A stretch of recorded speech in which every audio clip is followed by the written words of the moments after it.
Austin.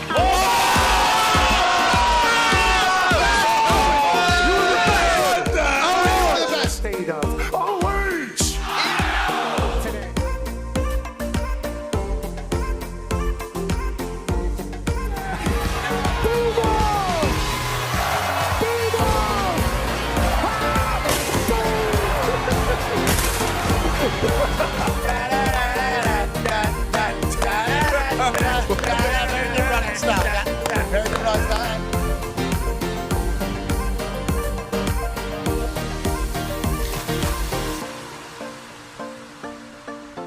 In Berkeley, California. You got it.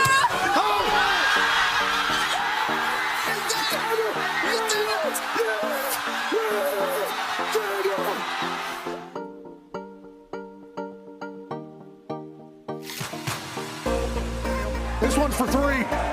AJ Hawk, $5,000.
USA, USA, USA.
The following program is a collection of stooges talking about happenings in the sports world. It is meant to be comedic informative. The opinions expressed on this show do not necessarily reflect the beliefs of their peers, their boss, or ESPN.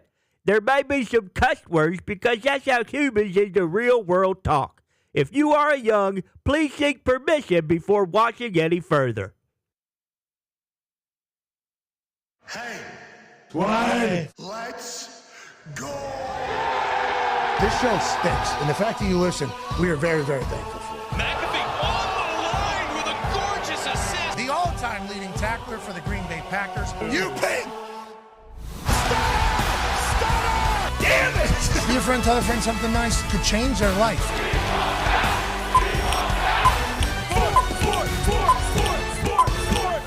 Hello, beautiful people, and welcome to our humble abode, the Thunderdome, on this BA day, Tuesday, November 25th, 2025. This sports program begins now. Football. Is magical. That, ladies and gentlemen, is a man who coached football for 47 years. That's our coach, Coach B.A. Yeah, See the Super Bowl champ here. The Toxic Tables here at Boston Connor and at Ty Schmidt. 9-year NFL vet, host of Everything DB, Good D, Bad D, and the NFL Matchup Show, which you can see on ESPN The Ocho. Darius J. Bowler. Thank you much. And live from Hammer Dahn Town. That is AP Tone. Now, Tone, I have a question for you, pal, because last night's Monday Night Football matchup featured two teams in the NFC. One that was kind of on their way, potentially about to lead the NFC South in the Carolina Panthers, and the other was a team that we've seen in the Super Bowl, a team that we expect to be great, who's had tough injuries, obviously at a lot of key positions, but with Brock Purdy back kind of doing their thing, there was a chance that people would think, hey, maybe the Niners are going to kill the Carolina Panthers. Then this morning, I woke up, saw a tweet from before the game. ESPN bet, still a thing. Yeah. Right? Still happening. Less than a week, baby. Still happening. Still a thing. They put out a tweet that was like 70% of the bets were on the Carolina Panthers to beat the San Francisco 49ers. And I, as somebody yesterday who picked the Carolina Panthers plus 7.5, had no idea that people were actually thinking the Carolina Panthers were going to win. If I would have known that particular stat from any of the sports books, I think I would have won a different way. Instead, Carolina Panthers defense does everything they possibly can. Okay, Brock Purdy has 3 interceptions early in that game. The Carolina offense just wasn't able to really get anything done, and Bryce had a couple of his own turnovers in entirety. And then inevitably in the end, Christian McCaffrey continues to be Christian McCaffrey. George Kittle has a massive game. And the San Francisco 49ers not only win, but cover on Monday Night Football. And now the Carolina Panthers questions are going to continue. Is Bryce a guy? Is Bryce not a guy? Can Bryce win? Can he not win? Are they a team that's sustainable for success? What are they? And how does he throw that pick? Does he not know the corner's literally sitting there on 1st and goal? Jeez. We can't be giving that away to the San Francisco 49ers. I think we're pumped about what Coach Saleh being back with the Niners. He looked happy. Yeah. Remember, we saw him at the Jets. He lost his soul. Now he's back out there having the time of his life. Brant Boyer, special teams coordinator. He was with the Jets for a long time as well. He's smiling on the sideline. Obviously, Shanahan has Brock doing his thing. But there was a conversation about the Panthers maybe being for real. And we thought last night they were going to be able to say that. Tone, why did I not know that allegedly 70% of the people were picking the Carolina Panthers? Was this real? What was this? I did some research. So yesterday on our graphics or whatever, we had 61% of the bets on the San Francisco 49ers because that's where we got our information from. And I double-checked that information. 57% of the bets were on the San Francisco 49ers at the time of the game based on our information. I checked a couple other places, around 55% on the San Francisco 49ers at the time of the game. I went and I reached out to some people. So there are 10 people still using ESPN Bet. 7 of them are a group of friends out of Carolina. They said, you know what? Panthers tonight. That's tonight. So if I had $150,000. Yeah. So a group of friends in Carolina put on the Panthers last night on ESPN Bet. 3 other people, just random people still using it, who are just living in the dark, went on the Niners. So that 70% on ESPN Bet was true. There's just only 10 people still using it. So it was like not a lot of information. Still, you said, I think that was kind of the problem for the entirety of it all. But ESPN putting that stat out this morning was a little alarming to me. Sure. Because if I would have known that was the case, I'd be like, okay, we're guaranteeing that the Niners win. Now, obviously, there's other stats coming out that saying the Niners were getting a majority of the bets, which would make sense. D-Butt, your takeaway from last night's game. Brock has obviously a terrible start. I mean, there was a couple that were just not good at all. Obviously, if the Carolina Panthers are going to beat the Niners, you're going to have to turn the ball over. Like, that is what you're going to have to do. They did that, never really able to take advantage of it. This Niners defense, even without Warner and Bosa, 2 of their highest paid and maybe best players in all of football, they seemingly are still able to be very stout defense. What's your takeaway about the Niners? And can they go on a run without Warner and Bosa in its entirety? I think they can go on a run. I'm a little concerned about Brock Purdy. I don't know. It seems like since coming back, and he never had the strongest arms, I don't really see the juice in the arm or in his ball. That second interception, J.C. Horn, was pretty terrible. The first one, I think, was a great play by J.C. So kind of concerned about that. But this game kind of stunk for a while. Was some great defensive plays, some ball hawks.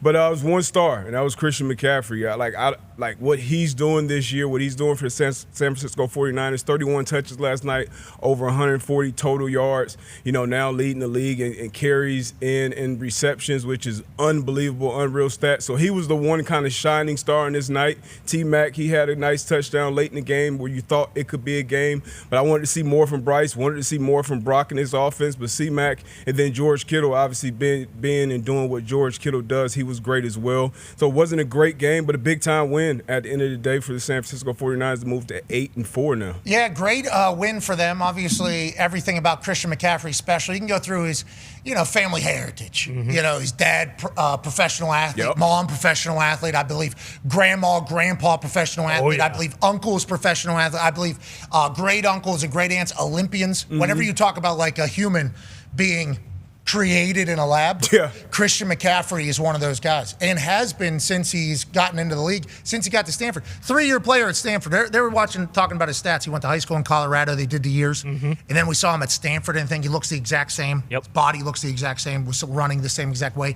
3 years at Stanford, obviously comes Returning out. punts. Then he goes to Carolina Panthers. Then now he's over at San Francisco 49ers. As soon as he gets traded from the Carolina Panthers, and we didn't talk about it being a revenge game against Carolina Panthers, which I don't know if he has any heat with them or not, but He's probably pretty happy to get out of there.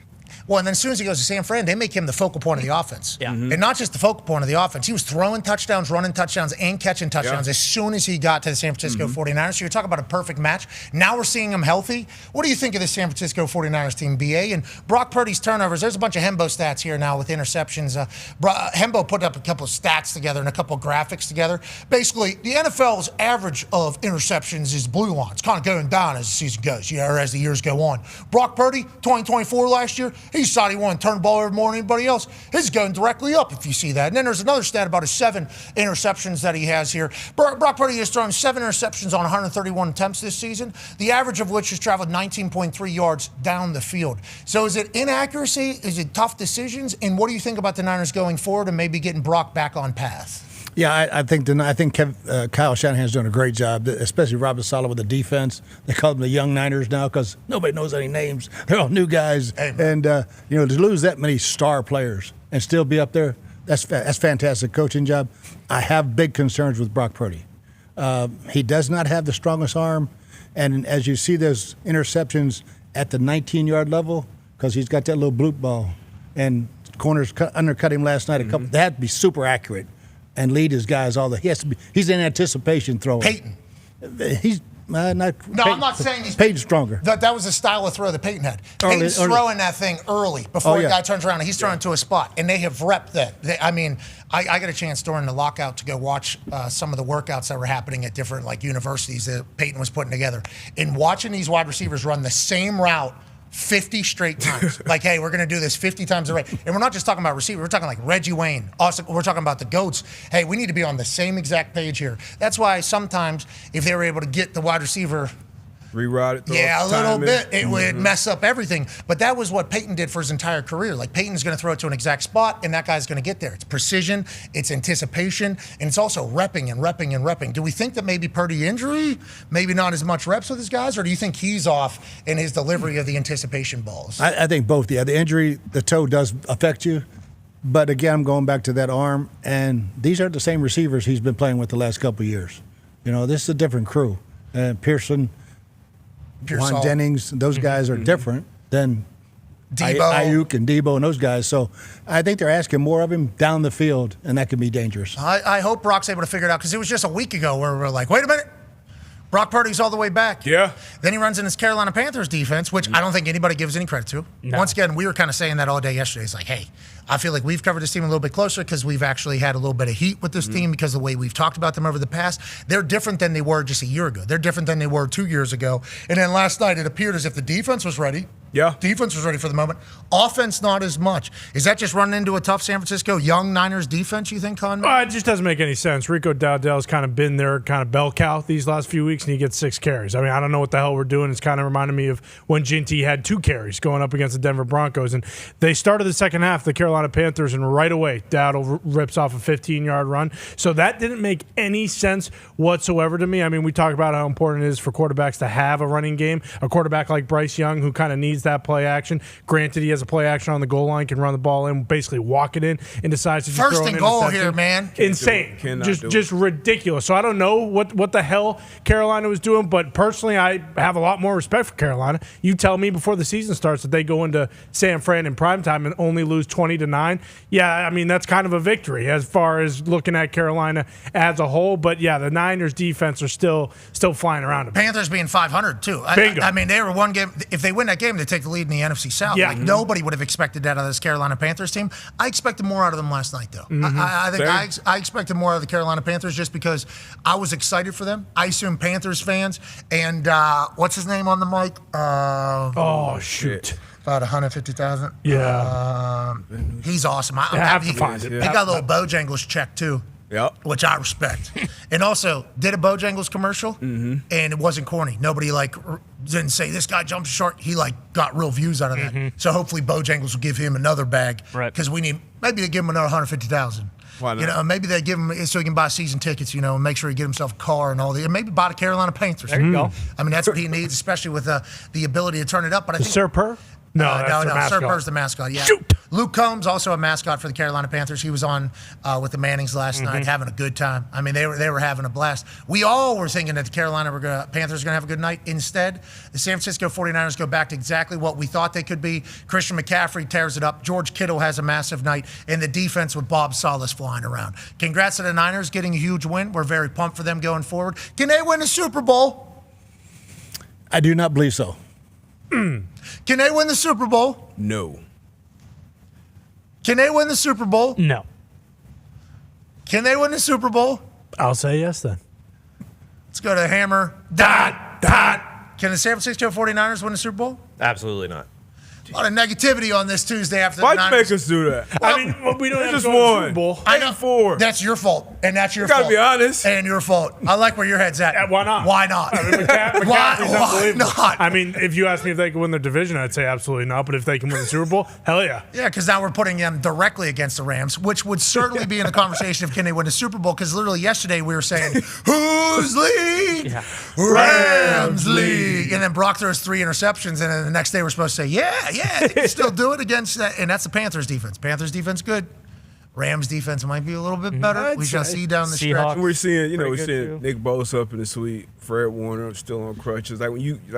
We've seen them lose Super Bowls with those guys on the field, so I can't see them. I mean, it's crazy they even have 8 wins with those guys off the Legit. field. Yeah. Legitimately, it's insane. They're still 8-4 and not 6-6 or even worse. Yeah, I'm thankful this isn't a San Francisco 49ers season where they just kind of punt on the year, Yeah. which has happened with them over the years, for whether it's an injury or just not playing well or injuries. So this year feels like they're in it. I believe in them still. I believe in Brock, too. He's just getting back. And Mac. Let's never, ever forget it. And maybe if Mac Jones has to step in there, he'll be able to do his thing.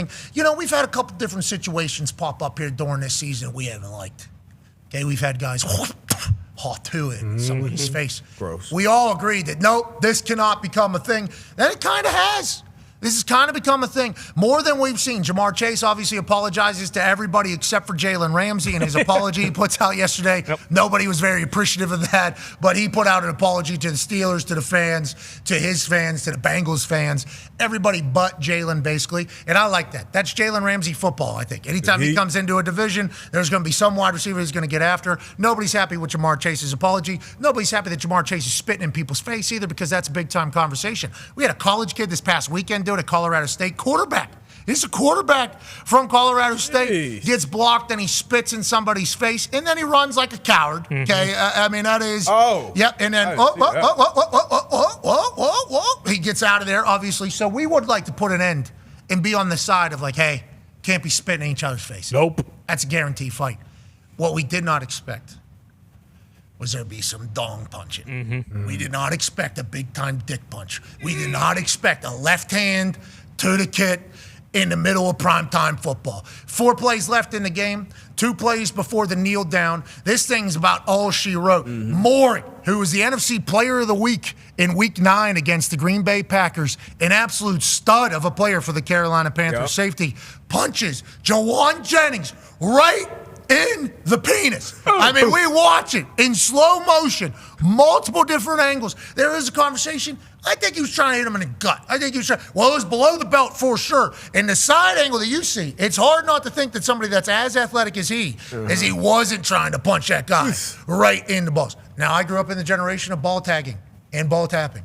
If you were to be taking a photo in our era, in our generation, there's a chance that right before that thing happens, somebody just sticks it up, boom, right to the. So I'm not saying that I have not potentially bag tagged a guy. On that note, it's never been vicious. It's never been a fight. It's always been ha, ha, ha. I'm not the only one. Dong shots and spits in the face. what are our thoughts on where the current state of what is happening on a field is? And D-Butt, what do you think about this exchange with Juwan and Maury? I mean, I can't have it. They had a lot of heat kind of during the fourth quarter. In the fourth quarter, even on that play, I think we have the wide copy, all 22 shot of what happened on that play. So Juwan Jennings kind of comes in late and hits Maury in the back. This is the other play where Maury knocks him out. He kind of tries to leg whip him, so they got the heat. But actually, a play before that, he comes in and hits him in the back. So which is kind of, you could say, a cheap shot. Absolutely. You're standing around, a power receiver comes and hits you from behind while you're not paying attention. Yeah, you may get him a little bit. That is a couple notches lower than a spit in the face to me. Like, you can never have the spitting in the face shit. I think all. Is that a cast on his hand, too? He's got it cast, so that's a little extra hard. The dick punching, that happens a little bit more. But this right here, all of it is Bush League. I hate that it's kind of coming back. I don't know what's happening with this generation, but this has never been a thing. B.A., I know you coached for 47 years. You can probably count on one hand how many times you had to deal with somebody spitting in somebody's face. I don't think I ever did coaching. Yeah. I mean, in my day, going back when I was a kid, that just didn't happen. The rest of that stuff, just let's go fight. But this stuff has gotten totally out of hand. Sportsmanship has taken it to a whole new low level. I think so. And now Maury, we think is a great player. And Juwan Jennings, if you watch literally from the first snap, it's dope. I think until now, like, the energy's different. I mean, he scores that touchdown.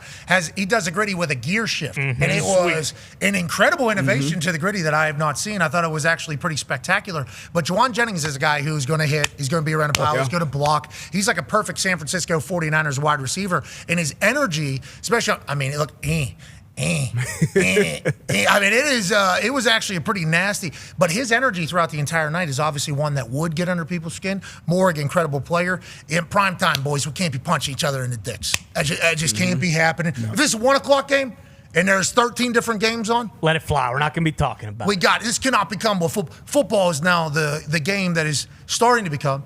Obviously, we are a game of integrity. We are a game of competitive stamina. We are a game of moxie. We are a game of talent and skill. But what some people are starting to say, seeing a lot of spitting in faces and balls punching over there in football. It's like, whoa. That's happening in your sport too. But we need to stop that in our sport. I don't think that become a thing. But the heat of the moment, obviously guys get pretty excited, especially with Juwan and Moore. And there's been big time shots all game. Your team's about to lose by 11. This game's about over. One more final. To hell with this guy. We just need to get that thing in his stomach. We need to make sure that is not in the kit and caboodle. Yeah, and when you see the reaction from Jennings, you knew something like that had to happen before that led to him reacting like that. And a lot of people who probably haven't been between the lines be like, oh, it's a violent game. It's a barbaric sport. Things like this probably always have. You always hear the stories about what happens on the bottom of piles and shit with fumbles. But like the dig punching, the spitting, even like cut blocks, like wide receivers, DBs, if we're 30 yards away from the play, like, don't cut block me. Like, I'm dropping my elbow in the back of your neck. Like, if you do, like, it's just certain things where you don't cross the line. You're not trying to intentionally hurt other players, professionals, their livelihood. So I mean, I get Jennings' reaction, but with the block that came before the punch, I also kind of understand Morgan a little bit too. Yeah, I mean, there's certainly a little bit of heat. Okay, let's just make sure we go on and continue to have a great season, and let's just make sure if we're casted up, we're punching it in the helmet. Okay.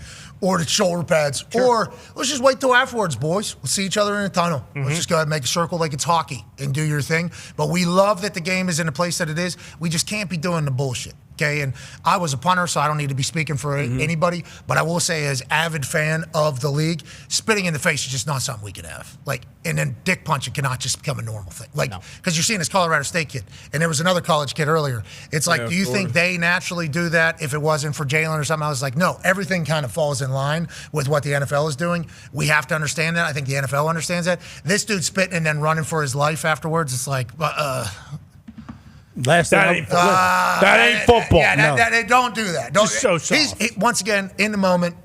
But that's not even like a dirty hit or anything. He's just like, if he decleats that guy and he's not looking, okay, sure, it's still not acceptable. But like that's as Bush League as it comes. It's like, what, your guy can't block you, so you're gonna spit in his face? That's bullshit. Well, and then Josh Allen said it during his jersey retirement in Wyoming. something about it sucks to suck. Thank God I'm not a CSU Ram or something. And this guy does that on that same weekend. It's like, yeah, I agree. I'll tell you what, count me out as a CSU person. I'm out on their entire team. And not that I was ever in, but that type of stuff is kind of how it goes. I don't like what they're saying about Josh Allen. Not at all. It's messed up. And I am a Patriots fan, and I would be the one to pile on with the Haley Steinfeld, whatever the hell her name is, her fans. But what they're doing to him on the internet is uncalled for, because if he's ugly, what the hell am I? And I can't live in a world where Josh Allen is being called bad, mean things by these fans where they don't know anything about Josh Allen's a sweet boy. He's a nice guy. He comes on the show all the time and he says nice stuff. He's also a funny guy. He had the whole Subway thing, and in the passcode of the Subway thing was 9696 because 6969 was too obvious. That's awesome. Why are these fans? Hey, these people, his wife's fans don't know anything about Josh Allen. They can't just be running their mouth, bumping their gums about him. And we need to start checking where these accounts are from. Yeah, we do. Yeah, we need to start checking where these accounts are from. I think we're able to do that now. We would like to let the Haley Steinfeld fans know that we are a fan of Haley Steinfeld. Now, I do not necessarily understand everything that she's been a part of. I wish I did know more about her because she is now a part of the football family. She's married to our MVP. But you guys need to know he's a good one. Oh yeah. Hey, Josh is a good. This is a good one. 6'5", laser rocket arm. Hold the door for you all the time. Cowboy rancher out there. They're saying some other things about him. Is like, has that been confirmed, or is it maybe the other way? Like, yeah. So there's community note. Yeah, we need. I'm in the dark here. They're calling him ugly. I don't know what's going on. They're calling him a bad guy and ugly. That's what they're saying. I read a tweet, had a lot of views. 6 million views. Hey, real views? Well, that's a whole nother conversation. Check location. We need to start doing that more. Are these bots? But on that note, it's a shame whenever a beautiful woman ends up with an ugly piece of trash, basically, is what they said. And it was Josh Allen and her hitting her the hats. The hat kiss. And I'm like, can we not just be happy that these two superstars have found love in a hopeless place? Being super popular and a celebrity is not easy to find somebody. When you're the MVP of the NFL, it's not easy to be in any relationship. Haley, I assume that throughout her journeys, it's been hard. Hey, this is good. We need to stop trying to tear this down. And we'd like to let Josh Allen know, I think you're handsome. You're not Riley Green, but I think you're handsome. No one is. Or Drake May.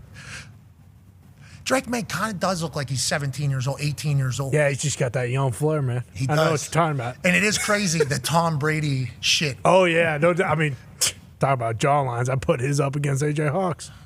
We're not putting that tweet up. That was the tweet that I saw, though, and I don't like it. There's multiple of them. That's the problem, too. It's like you see one, and it's like, okay, fine. Even though the one has 6 million views, fine, it's just one. Then you see a couple others with other multiple million views. And it's like this one's got 13.3 million views. Yeah. That cannot be the way you're speaking about our MVP.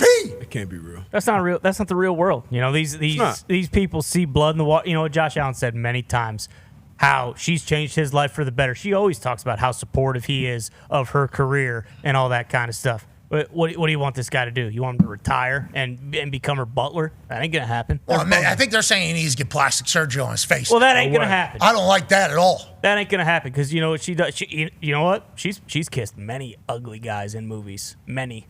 Pitch Perfect 3. Boom.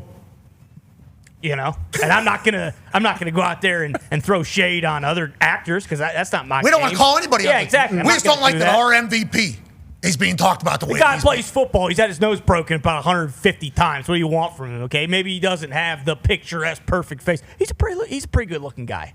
Not Riley Green. Again, or Drake May. Nobody is. That mustache. Oh my God, his accent. Yeah, the way he throws a football. Oh, guitar. Yeah, we can't. Riley Green's the one. He is now. Don't throw Riley Green in there, because what happens if these Haley heads haven't even seen Riley Green, and then they look him up and they're like, exactly. Yeah, you're right. Yeah, we can't be throwing those two in the same category. Joining us now is a man who's just as handsome as Riley Green, Dan Orlovsky. Yeah. Hello. Good to see you, Dano. Thank you for joining us. Got your Playboy. What's going on? What is the? You always wear this bunny. What is Bod Bunny? Psycho Bunny. The hell's that? That's lit, dude. That's super lit.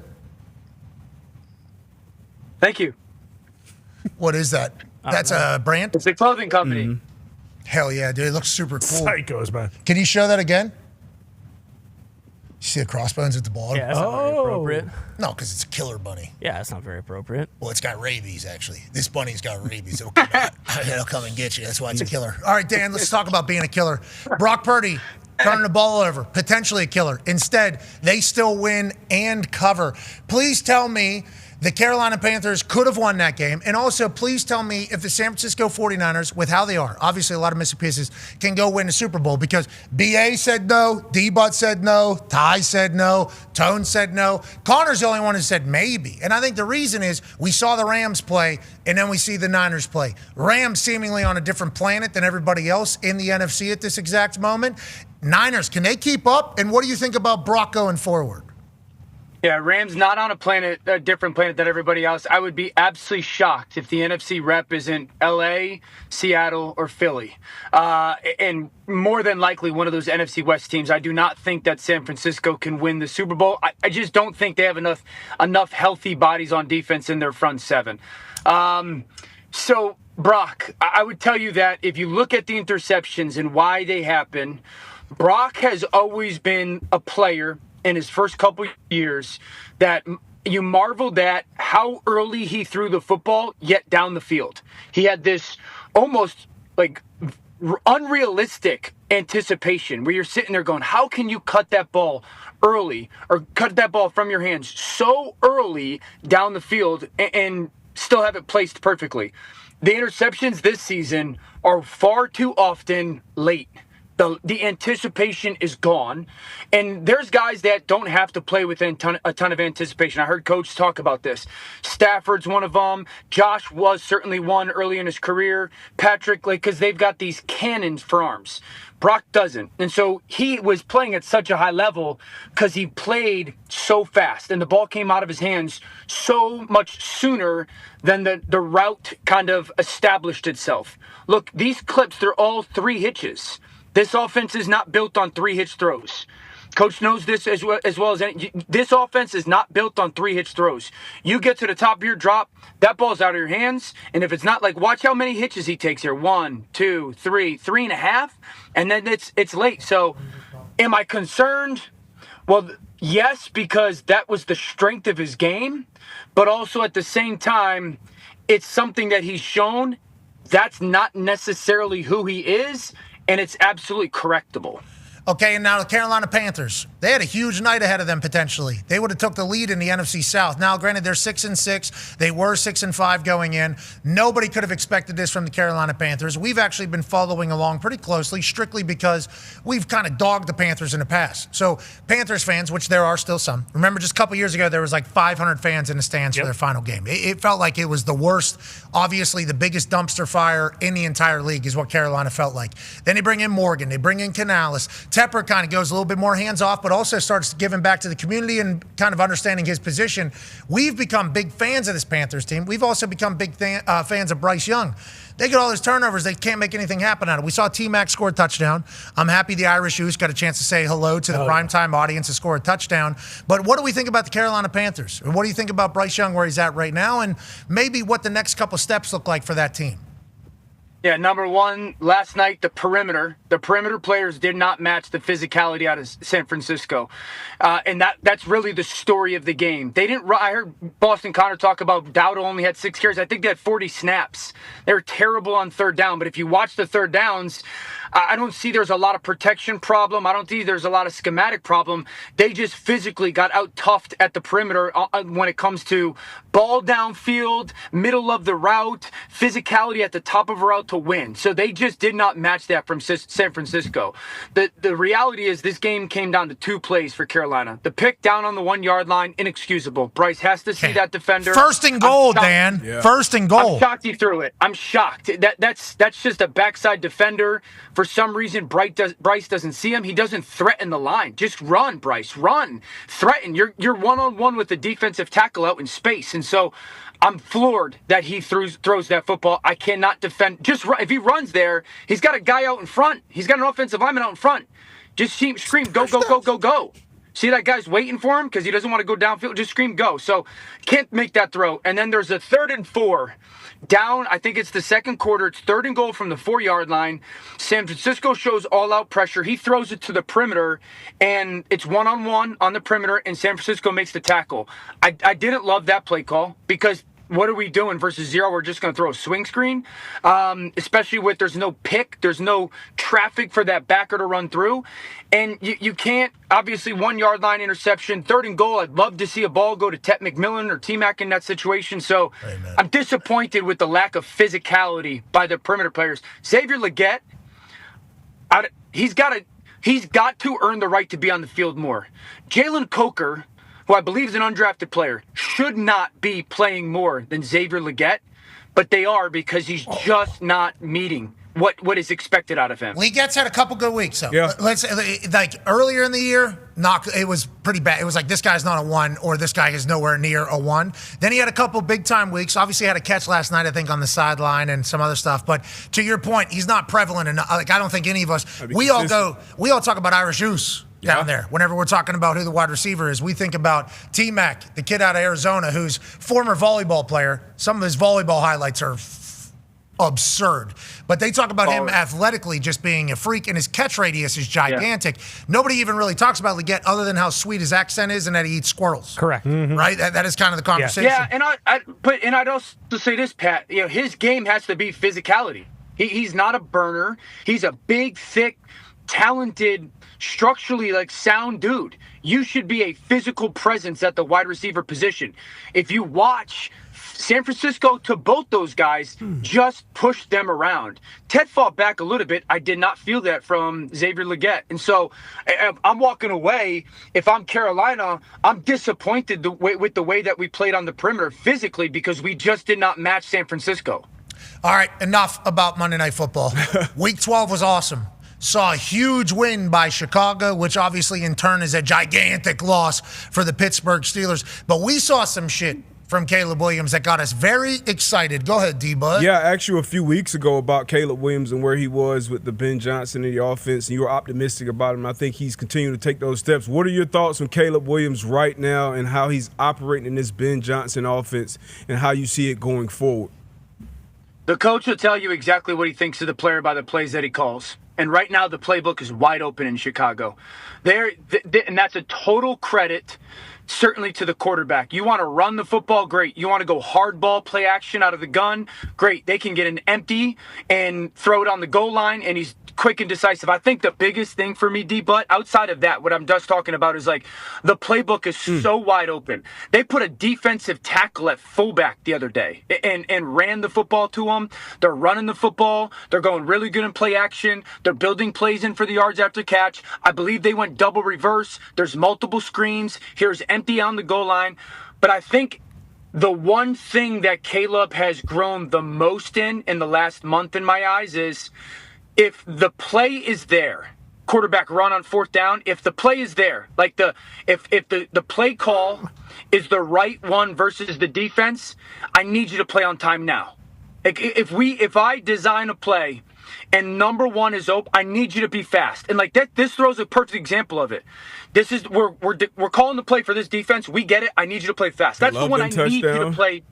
Yeah. I need you to play quick on. And so I think that's where his greatest growth is. I would imagine as a coach, if you call play call and you're anticipating something and you get it and the quarterback doesn't do what you're coached to do, I can't imagine how frustrating for a coach that would be. He's not doing that anymore. And that's why I've kind of said he's really gone from a problem solver or a problem creator to a problem solver. He's not really creating problems for himself anymore. Yesterday, he was problem creating, but creating was what he was drafted upon because he could make magic happen, So then whenever he has that style of offense and then we have the turnover early in Chicago and it doesn't seem to go well, and Ben Johnson's this hard-nosed guy, an accountability-driven guy, and Caleb is exactly who, we've learned Caleb to kind of be. I thought they weren't going to gel. I thought they weren't going to mesh because he's very much a timing guy and just felt like personality-wise and football-wise, this couldn't be a worse fit for each other. And now it seems like they're perfect for each other. And now that Ben Johnson is seemingly building trust in Caleb, he's going to be able to do all the Jared Goff shit with him. eventually, but also add Caleb shit in there? Is there like a way for Ben Johnson to add Caleb being Caleb into an offense, or is that all off script stuff? Yeah, I think it's more off script. You'll see situational. You saw the 4th and 1 quarterback play. You could probably do more bootlegs eventually because getting him onto the perimeter.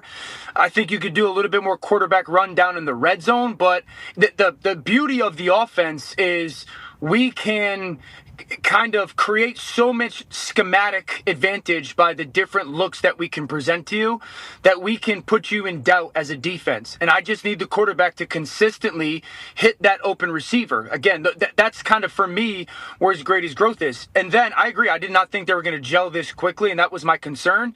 Then, hey, defense wins reps too. They get paid. So if the defense does win the rep, we miss a block, we get covered up, then you can go above and beyond some of those plus plays. That's a beautiful throw. It's on time. Caleb would not make that throw last year. Those past two clips that you have shown, Caleb would not make that throw last year. And so I think that right now Ben's very comfortable. And I would say this. This is one of the there's probably 4 offensive lines that I truly trust right now in the NFC on the back stretch making playoff runs. I think Dallas is one. I think LA is one. I absolutely say Chicago is one, which is shocking. I think there's a 4th one. My brain, maybe San Francisco. There it is. Yeah, and that's really the key here is Chicago's offensive lines become a strength. Yeah, and I like that the Colts also in there, you know? Hey, yeah, the Colts offensive line in there. We need to win a big game, but I do like that the offensive line is really the indicator on whether or not you're going to be able to win a Super Bowl. But also championship defenses, I think, too. So, have to have qualifiers in its entirety. Chicago's seemingly always going to have a good defense, even if the offense is the head coach-driven position. So congrats to Caleb and congrats to Ben. The NFC North looks different all of a sudden. All of a sudden, the Bears are for real. Caleb's going to break all their passing records within the next 2 years, okay, for the Chicago Bears history. Okay, for the history of the Chicago Bears. He's going to have all of their records, and they're just getting started. They got another 10 years up and to the right as Caleb and Ben, because he's not going to get plucked away. Ben Johnson's going to be there, so that offense is going to be there. Good news for Caleb on the turnover, potentially stopping unless they completely go to shite, which it doesn't look like. The Lions with Dan Campbell, we assume, are going to be good in this entirety. The Packers, we assume, are going to be concerned. What's that? Lions are concerning. Their offensive line's not good enough right now. Not good enough. No. Going back to same old Lions? Are you saying this year or just like in general, you don't know if they're going to be able to find it again? Is it because Ben Johnson was kind of maybe covering up for their offensive line, or is it Noah Ragnow is maybe the big problem with the Detroit Lions offensive line? Is it fixable, or is that just you got to deal with it this season type thing? Yeah, I mean, the interior of their offensive line is a concern. It's not good enough. They will not win a Super Bowl with the interior of their offensive line playing this way. Another year, man. Ragnow's a concern. Yeah, Ragnow's starting to rear its ugly head here. This is what I would say is you have a quarterback that when you protect him, he could throw with anybody. But now the protection has fallen off. I would tell you, I have no idea what the numbers and statistics and analytics. It looks like a bottom 5, bottom 7 pass protecting offensive line. What? And no Laporta. Like when Jared got pressured, it was Laporta. Where's Laporta? No Laporta with a bad pass protecting offensive line. As much as it kills me to say, I just don't see it for Detroit. All right, last question here. Let's stay in the NFC North. Go ahead, Ty. Yeah, Dano, last week before the Vikings played the Packers, you basically said hey, J.J. McCarthy, his mechanics, everything, it's not going to get fixed this year, but they might be able to actually fix this over the course of the next off season, and he will develop. After Sunday's game where he just looked like dog shite once again, where do we stand with JJ, and do you think there's a chance that they don't even give him that opportunity and they cut bait before he can actually realize his full potential? Yeah, I don't think that the latter happens. I mean, this young man just hasn't played football. He's barely practiced football in the last 2 years. I think the biggest concern right now is you are watching paralysis by analysis. I mean, there's clips where he catches the ball in the shotgun, and you can see him walking through drops of trying to think of, what should I do with the football right now? What should I do, let alone what should I do with the football? Meaning, it's almost like he's trying to think of what is the coaching point of a drop or a landmark or how many steps. I'm counting steps in my head. I'm counting what I should be doing with my left leg and my right leg, or trying to think of what I should be doing with my left leg and my right leg, rather than, okay, this is the defense. This is where I want to try to work, and this is how I can manipulate somebody, or how field coverage. And so this is no, that's not the clip, but there's a clip where you can see him go left leg, right leg, left leg, and it's almost like he's walking through it in a walkthrough type of mannerism. And there's definitely an overthinking right now. I understand it. He's in a stuck place, and it's not a fun place to be as a quarterback. I don't think they give up on him, but because of the lack of performance and the lack of health and availability, there's no question you'll have to bring high-end competition in. Well, Max Brosmer is certainly going to do that. Yeah. This dude's a stud. He can spin it, from what I've been told from the film study we've seen. But that's kind of been the conversation, is that Kevin O'Connell can make anybody good. What's this guy's name? Who cares? Kevin O'Connell's the coach and the offense coordinator. If he can throw a football, he will be a good quarterback. Then when we talked to Kevin O'Connell down at owners' meetings, we said, because they were looking for a quarterback, obviously they had moved on from Sam Darnold. Danny Dimes had left the building. Aaron Rodgers allegedly was interested in the job, but they seemingly passed on him or let him know they were going to pass. We asked Kevin O'Connell what you're looking for, and he said accuracy.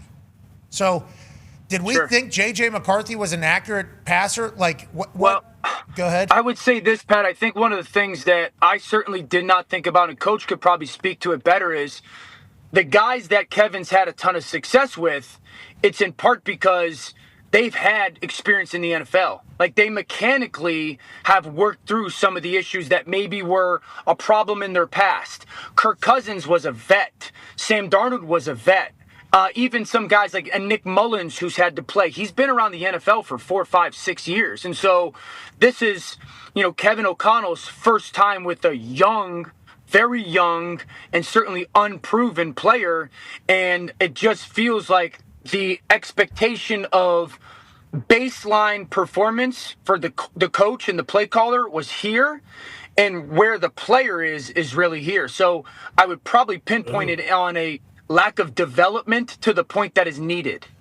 Injury hurts that, obviously, his rookie year. Big conversation, Coach B.A., the author of a book called The Quarterback Whisperer. That's what he's actually titled. Bruce Arians, 47 years in football, has coached every single quarterback that's basically ever played quarterback, and also every quarterback that has gone into the Hall of Fame, basically. You know quarterbacks inside and out. You know the NFL and the league and how it operates in offense and everything like that inside and out. When you hear about J.J. McCarthy and how it's all going and the stories coming out, his leadership's great. His moxie is great. And then you hear these things like, well, he also calls himself 9 when he's on the field and he's on demon time and he's got to control all that type of stuff. What are your thoughts? What would your messaging be to him? And have you ever had an experience like this with a young quarterback that maybe is struggling very, very, very hard early? Yeah, a couple of times. But, the alter ego thing is it needs to be AP. What's that? Accurate passer. Okay. Not snot. You don't need snot bubbles and tears. Okay. You play quarterback, not linebacker. Okay, we don't need all this hyped up bullshit. All right, just go fucking play quarterback and be relaxed and throw the damn ball to the right guy, because you got the talent. Now I go back his senior year. What did he throw? 45 passes in fourth quarter his entire senior year. 35. 35. Yeah, I mean that's not NFL ready. That's scary. Then you miss your rookie year. All right, so he has had no development as a passer, and like mechanically, you can't think about mechanics in the NFL. You got to be thinking about where the hell am I going with this ball in 2 seconds. All right, this thing's got to go somewhere right there because of this. I don't think he's missing all of that right now. First of all, how the hell do I get back there? How do I read it? Where's it going? And then also, how do I throw it? And now he's thinking about how the hell to throw it. So it's like, that's bad combination, brother. Really bad. What would you say to him? You tell him just fuck it? We got to stop thinking about all this stuff? Or how would you do that? Ayahuasca, maybe? Just relax. Get rid of 9. First thing, let's get rid of 9, all right? And let's get JJ in there and play. Yes, you're a hell of a leader, but it's totally different when you're leading Michigan and you're leading the Minnesota Vikings. Yeah, the Michigan team could run 50 straight times on basically everybody because of who they had. Minnesota's not going to be able to do that. And they could, I guess. They tried to. Yeah, they're going to have to. I don't think it's going to win in the NFL, but Kevin O'Connell's entire offense is based on this guy processing, developing, knowing, and delivering quickly, just like Shanahan's offense. Some good weapons. And that's why Justin Jefferson sitting out there. Addison. Yeah. I mean, that's Hawkinson. Aaron Jones. Nailers. Jordan Mason. Darisaw, paid left tackle. They would have been the number 1 seed in the NFC last year. And then they decided, like, hey, this is what we're going to do. So there's a lot of pressure on him to develop, which I could see why he would overthink it. But you're saying we need to get rid of all of that. We got to wipe that slate clean and just go back to basics.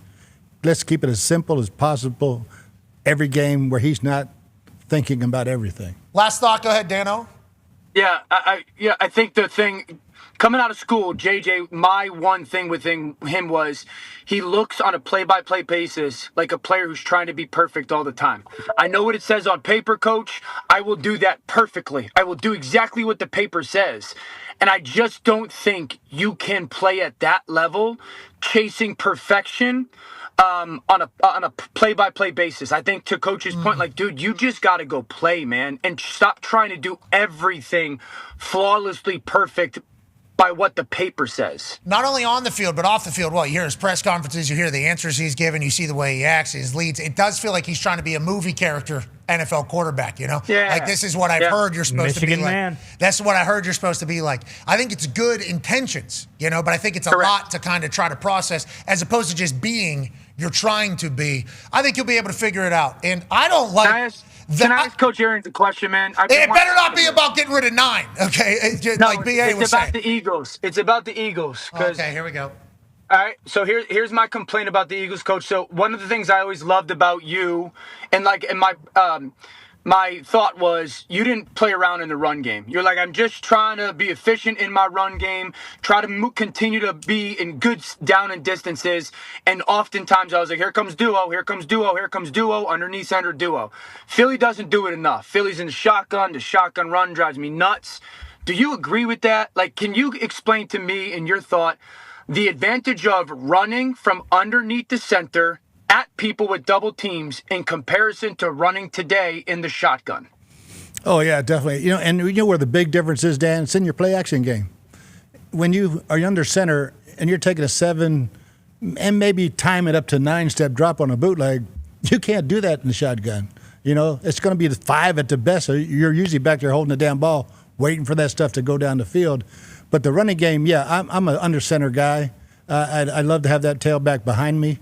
And if the quarterback's injured a little bit, I don't mind the pistol. I put the kids in the pistol back in the 80s when they had sprained ankles, you know. But we can still do everything we want to do, go both directions. I agree with you totally on that shotgun running game. That's hilarious. When you thought of that back in the 80s, you said, this backup quarterback ain't worth a shit. If we can stand you out there, we will do that with pistol, brother. Yeah, that's exactly what you said. Yeah, without saying it. Dano, we appreciate the hell out of you, man. That's Dan Orlovsky. Dano! Dan wanted to host his own show there, Eat Up More Time. Has no idea we got a living legend waiting around. Come on. Ladies and gentlemen, this man might be an SEC father at this point. I'm not 100% sure. One of the greatest comedians to ever exist. A human's brain cannot be any more epic than this man. Ladies and gentlemen, Theo Vaughn. Yeah, Theo! Hey, sorry, Dano just kept that thing going. Theo, I'm sorry about that. Oh, it's okay. He's probably just killing time, probably trying to stay away from his wife.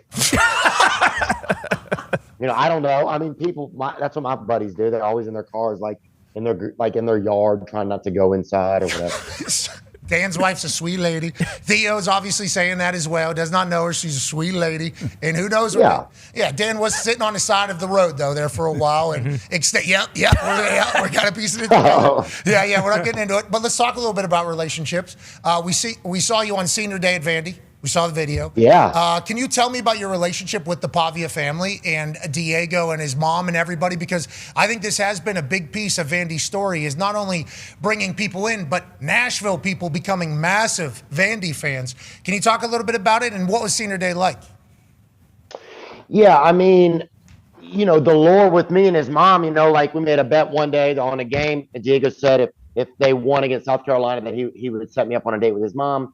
And then and they won. And so I was, you know, kind of getting fired up or whatever, or at least I was like, you know, taking care of myself better a little bit. And then he said, then he added to the date, he's like, but only if I get to go on a date with Tate McRae. And so we never could make that happen. So the date never really panned out. The date never made it, right? You couldn't hold up the end of the bargain. Yeah, got it. Yeah. Yeah, I couldn't get him a date with Tate McRae. She wouldn't answer my DMs. I don't blame her. But anyway, yeah, but I've just become friends with the family, man. And he asked me last week, he's like, hey, will you walk out there with me on senior day? Which was pretty cool. Yeah, the guy's just like, I don't know. He's an underdog. He's an underlion, actually. I don't know if they have underlions, but that's what that dude is, man. He's the ultimate under animal. And the whole group there, they got a whole group of guys, like the light is on in them. It's just been an uplifting group. And I just started becoming friends with Diego during the summer and then some of his roommates and now I just love being over there. It adds so much joy to my life. So.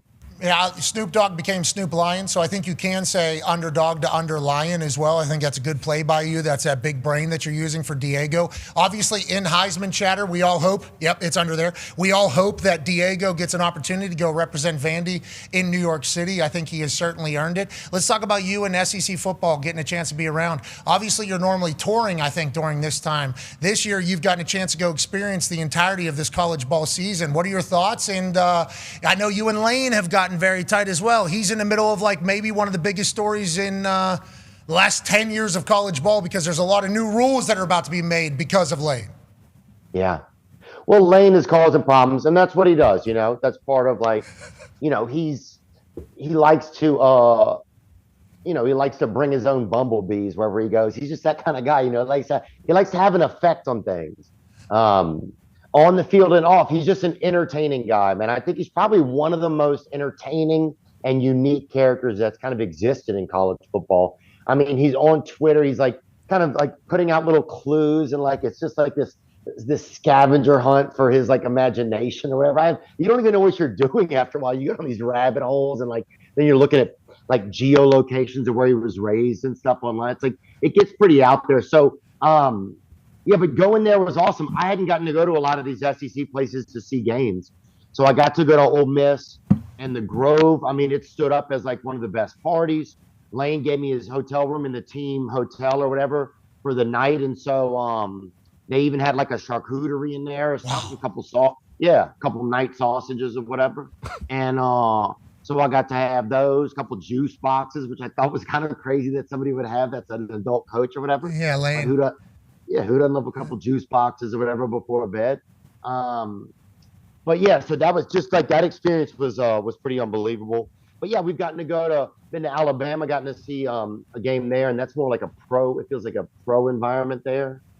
Virginia Tech, that was amazing. That's probably one of the most choreographed fan bases with all of the people that are in the military that are enlistees that are there. So you have all this whole storm of humanity that's happening while the game's going on. We went to South Carolina, LSU. We saw a game at this year. We're going to go to Neyland this weekend. I already went to Neyland once. So yeah, man, sorry to just be talking so much. No, well, this is why you're here. Yeah, listen, if you would come on our show and just talk for 2 hours, that'd be great for us. Yeah. We would certainly take that. So you do and say whatever the hell you please. We're very thankful you're joining us. But have you always been a college ball fan, or are you kind of getting baptized by it this year? Because I know you're from Louisiana, and obviously I've learned a lot about the people you grew up around. I had a kid in the neighborhood this, had a guy in the neighborhood this, up the street did this. I've learned about your neighborhood. Is it a big college football town? Are you a big college ball guy, or is this the first year you're really diving in? And it's okay for either of those answers, by the way. I'm very new to the college ball world, and it is epic. I'm a huge fan. Yeah, I think I've always been an LSU fan, and then I moved to Tennessee, so that, has been kind of a new experience. But this year, I think I've had the most free time to get involved, and having a team locally here that was starting to be a fun place to watch football, I think helped to really start to change it for me. I think about think about the SEC, right? Probably the most notorious conference in college football, at least probably in the past 25 years. And Vanderbilt has been at the bottom. When you think about the fact that they've been in that conference and just been, laughed at, bro. Laughed at. Coach Saban was on our show. Coach Saban doesn't talk shit about anybody. Coach Saban's on our show and is like, everywhere is difficult to play in the SEC, all right? Except for Vanderbilt. That was literally what he said. That's how Vanderbilt was kind of viewed. It was like Jay Cutler went there, but this team stinks. And then NIL transfer portal, Clark Lee comes in there, and that place is really bringing Nashville to life. I wouldn't say that, but bringing Nashville to a college football town, right? Wouldn't you say? Yeah, I mean, it's lightly popping, I would say. I mean, like some places they'll have like the kiss cam at like halftime or whatever, and they have like the reading cam there. Like they'll find people that are reading in the stands and stuff. So it's definitely like it's a different energy, So, you have to, it's baby steps. I think it's been interesting to watch a fan base, and this is just an outsider's perspective, but to watch a fan base, like, they don't know what to do, like, when their team is doing it. You know what I'm saying? There's not a lot of cheers and chants built in. So you'll see at certain points of the season, they started teaching the fan base, like, different cheers and stuff. It's been pretty fascinating. Yeah, it certainly is. And college football fans are our best fans. I think we're the ones, they're the ones that we would put up against the hooligans in Europe whenever you're talking about best fans in the world for something. Super, super passionate group of fans in college football, especially in the SEC. Now, we only have a couple minutes left because Dan Orlovsky just ate it all up. But talking about passion, there's a lot of shit going around with your home state and also Lane. Yeah, Theo, given your connection and your ties to Louisiana, and I believe you went to school at LSU for a little bit, they kind of have put all their eggs into, hey, we need to go hire Lane Kiffin. That is kind of the only option that we have. What do you think will ultimately happen if they don't hire a guy like that? Like, is Louisiana just going to crumble? Is there going to be mass chaos in the streets? And what should Lane do? 1 minute, Theo. If I'm Lane, I think he's built something great over there at Ole Miss. It's exciting there. People are giving all they can. People are selling things that they sacrificing antiques and stuff like that to be able to like donate to the Grove initiative there. People are trying to get that NIL money. People are selling family recipes to put money into that thing. I feel like he's pushed the cart all the way up the hill there. So to leave right now feels weird. It almost feels like it would be like when Saban left right before he started winning all, just rattling off championships. But that's my thoughts. I don't know what Lane's are. He may have different. He obviously has different ideas. I don't know who he's trolling. That's the thing. And he's definitely trolling somebody. So I'm intrigued to see who it is. But I just think it seems to me like he has such a great life over there that I think he should stay. Now, would he be great at LSU? I think anybody would be great at LSU. It just wasn't working out for Brian Kelly. There's a lot of good coaches that could be great there. So, all right. Well, good luck to all of them. Theo, thank you for joining us. Can you talk to us next week? Yeah, dude, I would love to talk about something next week. And let's get freaking I want to talk about who's going to be in this playoffs, Playboy. You got it. Hell yeah. We'll join. Hey, we'll see you next week. You're the man. You're the greatest. Thank you for everything you've done for us, by the way, over like the last 20 years since real world road rule shit. You're the best. Oh, I'm grateful. I'm going to get some ice cream. Okay. All right. That's Theo Vaughn. See you next time. Yeah. Belle Sessions, who got here at 3 a.m. this morning, was the winner. Her ticket was pulled, and you thought to yourself immediately, what, Belle? I knew I couldn't do it, and he was next to me, and he said that he could, so we're splitting it. Okay, so Belle Sessions made the decision to talk to my man, Henry Silver, who Henry got here yesterday at 6 p.m. He's been waiting for this moment. Now, Henry, you told her that you could make it. Why do you think that's the case? Have you ever kicked a ball before? I've kicked a ball before. I've played soccer my whole life. I think I can do it. This kick is for $150,000. You said you would split it in half, right?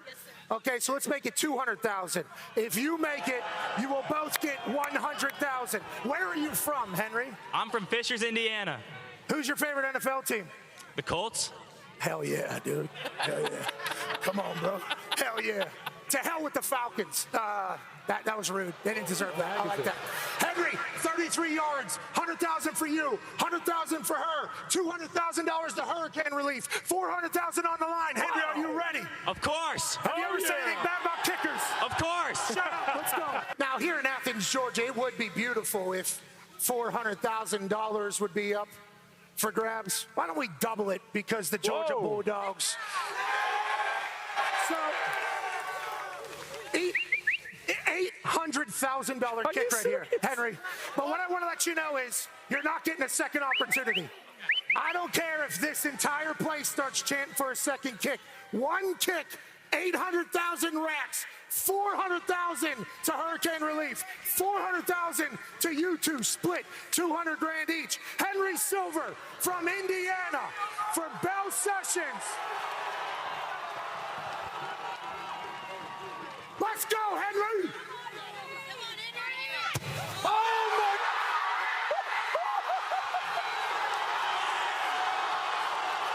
Henry! Henry! Come in, buddy! Come in!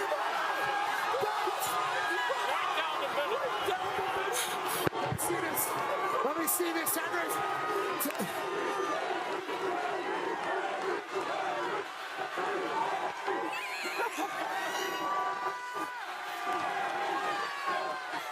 That was amazing.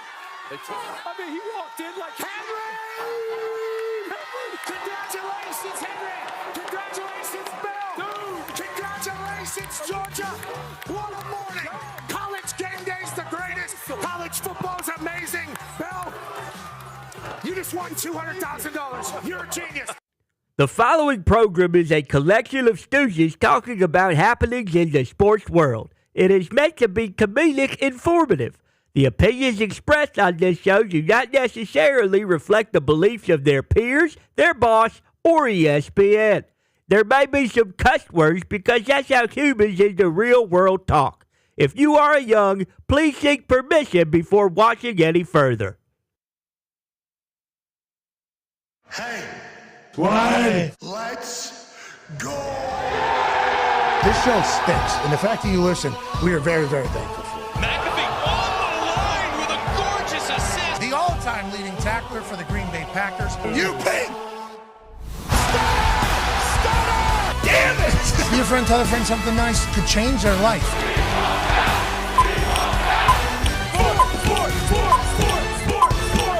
Hello, beautiful people, and welcome back to our humble abode, the Thunderdome.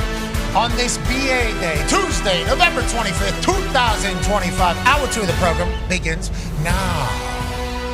Football is awesome. It's spectacular. It's stupendous. And the NFL just wrapped up its week 12 of its season. There was no from 47-year football coach, Coach BA. BA.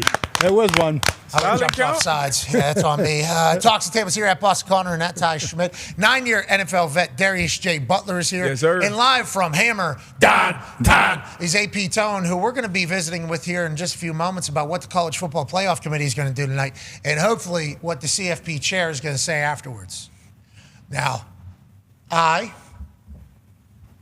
game day, college football institution, looked at the camera a couple times and told this Hunter character, who is the new chair of the CFP committee, Hunter Yurchek, who has been thrusted into the CFP chair position because Mac Rhodes, who's no longer athletic director at Baylor, is also no longer the chair of the CFP. That was a week ago. That was changed. So Hunter Yurchek was kind of put into this position. He's out of Arkansas. Guy from Utah gets put into the committee to kind of substitute the Big 12 athletic director lost from Baylor there. So they have a kind of a new operation, but 10 of the 12 pieces still in the exact same role that they have been in the entire time. Okay. This Hunter Yurchek guy comes out after the CFP bracket is kind of laid out, like this is what we see it and how we see it. And this is the most important thing, okay, of the entire college football world. This thing on Tuesday. It's the one that matters. What happened this weekend? The games. Games obviously awesome. They set up for this particular group to decide who gets to start at 12 and try to count down to 1. It's a big deal. So then whenever the CFP, we can't run it every day. Are you sure? We can't. We don't have enough time. Are we sure? We're not doing it right now. We're not doing it right now because I got to make this point. Okay. We're allowed to say, hey, bud, you got to give better answers, okay? This CFP committee is a big deal. This is very important. It is a lot of money invested, a lot of time, a lot of effort, a lot of people's lives. So whenever you guys are rolling out what your bracket is and the things and reasons why you're doing it, we just need a little transparency. We need a little bit of an answer because we're all covering it, talking about it, and in love with it. So it's like that's a very important role. I think Hunter, maybe his first time out there filling in for Mac Rhodes, was scared to death. I think he was potentially scared to death. This week, what we want to let Hunter know is, you know it, you got it. Yeah. Come on now. There's a reason you're in that chair. And go ahead and give us information. You're allowed to do that. Live from Manatee, Ohio, he's a man who is an alumni of the #1 team in the country. He's a college football national champion, Super Bowl champion, Ryder Cup winner. Ladies and gentlemen, AJ Hawk. Yeah, Hawker, I know Ohio State fans don't care because the only thing that's on their mind is from that team from up north. It's a big one. True. It's a big week. How do we feel? You got to feel good. How many days has it been since you guys beat Michigan? Oh, Like 1,000 something. Yeah. Oh, yeah. It's been years, years. Oh, my God, because they've come into your house and holy shit. My God. Is that live right now? Oh, my God. Bruce Brown now running computer. Oh, yeah, you know he had that potted up real quick. Old Brewster, the Michigan fan. Had it yesterday if we needed it, but got it today as well. Oh, yeah, happy you had that in the back. But that very quickly came up there. 2,180. What's that? That's 6 years. Well, didn't they? You know, they bailed out 1 year COVID. It didn't play, I believe. That adds to it. 6 years? Time didn't stop. No. It's four straight games, I believe, right? I don't know. All I know is it's 2,187 days ago. We watched. I forgot Aiden Hutchinson kind of started this entire thing, didn't he? He did. If I do recall, in the snow. He's on his second contract. The guys are worth $200 million. Holy shit! The Buckeyes, obviously a very proud group, a very tough group of people. They were saying to themselves, Ryan Day just can't get it done. This guy needs to get the hell out of town. Loses to Michigan last year. Wins the national championship. Ryan Day is not even allowed to celebrate it. That's cool, bub. It's been a couple thousand days since you beat Michigan. Let's go ahead and make sure we do that next year so we don't have to do this whole song and dance. Ryan Day feeling heat. Team feeling heat. You think Ohio State understands that even though they've been the outright #1 team in the country basically since week 1.1 after they beat Texas, they've been the #1 team. They've dominated everybody. They've shown really no weaknesses. They've shown really no. Illinois scored some points on them. I guess that's the only thing you can really say. Other than that, quarterback could win Heisman. Wide receivers could be best players in ball. I think they're back this weekend, which is a big deal. The defense is outrageous, historically good. Special teams, we assume that is good as well. But they know that if they were to lose to Michigan, nobody would care about any of it, right? Isn't that kind of the entire conversation? Yeah, that's kind of. I think people outside of Ohio and Michigan, they don't completely understand. But yeah, you got to win this one, absolutely. And that's, I think that's the beautiful thing about Rivalry Week. Yeah. Yes. And we are in Rivalry Week right now. Let's head over to Hammer, Dahn. All the rivals on Friday and Saturday, Tone. And there's some big ones out there. Shout out to College Ball, always delivering for us on this particular Thanksgiving holiday weekend. Because not only Thanksgiving's packed, okay? Oh, yeah. Chocked full. Friday, we got a Black Friday game as well, NFL. And then also, we got full day Friday of rivalry games. Full day Saturday of rivalry games. What are the nightcaps? Well, after you watch the NFL game at 3:30 on Prime, you can go ahead and watch Texas A&M in Texas. Okay, that's going to be huge. Arch Manning's playing his best ball. Texas is playing their best ball. Texas A&M has obviously been great all year. Marcel Reed might win the damn Heisman. Texas A&M under Elko to the moon. And then on Saturday, just go ahead and kick back. You got game day kicking off from Ann Arbor at 9 a.m., available on X and on ESPN once again.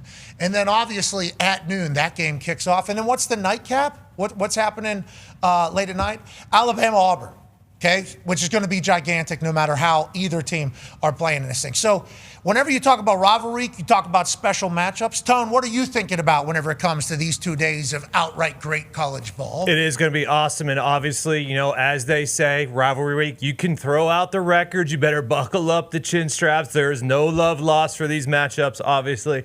But let's start at the Egg Bowl. Ole Miss and Mississippi State. They've been playing this one nonstop since 1944. Obviously, one of the grittiest rivalries in the SEC. In this one, Ole Miss has won 2 straight. If they win 3 straight, they're going to go to the playoffs.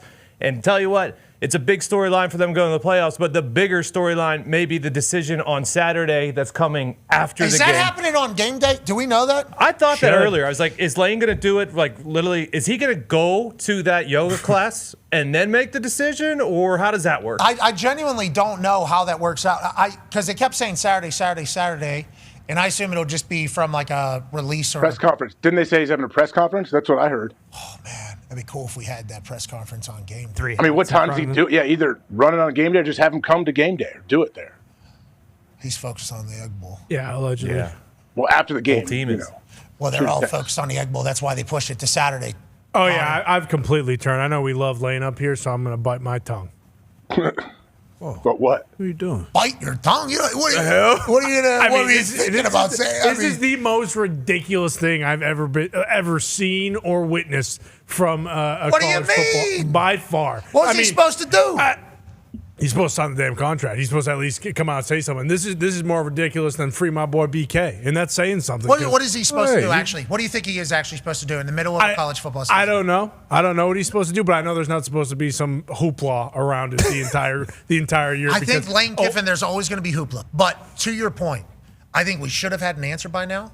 But, like, what if he actually has not had the opportunity to learn everything about what a potential decision is? Because what if they haven't offered him an extension yet? Have they? Do we know if they've offered him an extension? Then he should leave. Then he should leave. Exactly. Then If he they should come out haven't and say But that. if he leaves, then what happens? Like, this is the best his teams have ever done. No, I agree. I'm just saying if Ole Miss hasn't shown faith after what he's done this year and offered him a massive new contract extension, if they haven't done that yet, then if he leaves, the fan base can't say a damn thing. Yep. Theo said that they're selling family recipes to try to feed the Grove Collective? Grove Collective down there. He said they're selling off heirlooms and antiques to try to feed the NIL, which might be a part of the problem. But on that note, it's like if the money is all the same, which we don't know if it is.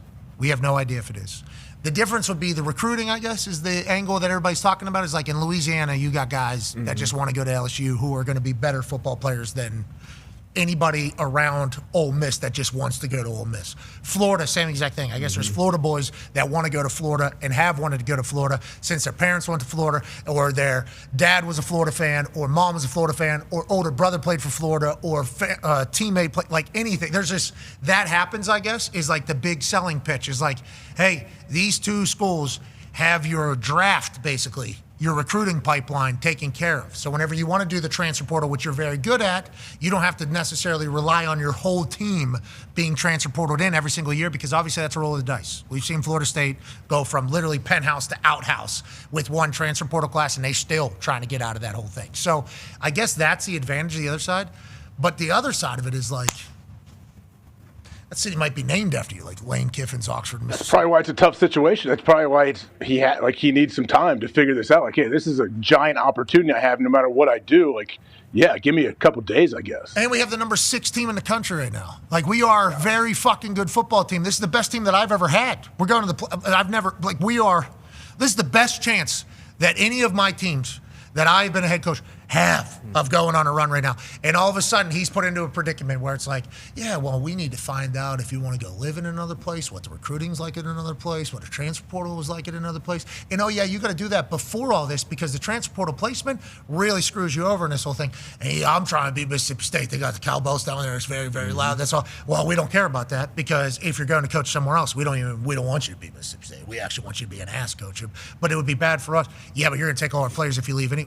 It's just, I don't know how you're supposed to. I genuinely don't know what the right answer is. And obviously, I chat with Lane a little bit. I don't think we're, like, Theo and Lane very close. Like, I think Theo and Lane. Gave him his hotel room, yeah. And his juice boxes. He had juice boxes, little apple juices up there for him. Charcuterie. Yeah, and they had good night sausages or whatever the case was. But yeah, like, I think there's a lot of different angles this could go. Because I guess in old college ball theory, you would know this. You get an opportunity to go coach at LSU or Florida, you go. Like, that is kind of like old school college football thought is, I think, is like the natural belief in it all. Like Virginia Tech getting James Franklin, I thought was huge.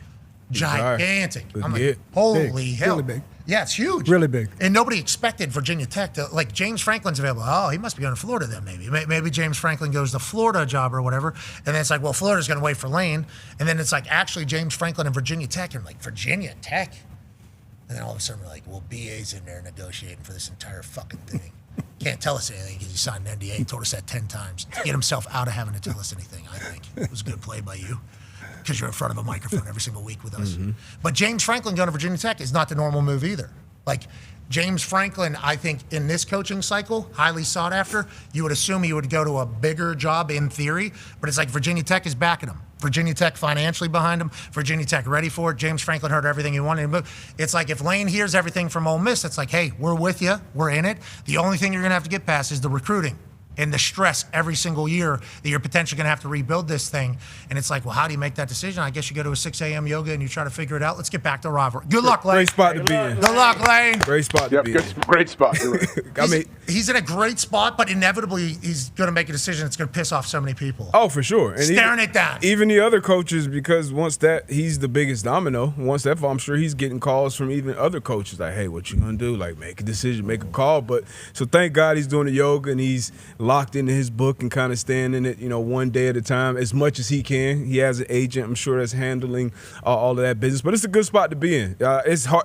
He's getting ready for the biggest rivalry game, getting ready for a playoff push. Hopefully. So it's tough for him. No, he is. I mean, how would you know? Like, legitimately, we have been talking about Lane Kiffin for a month.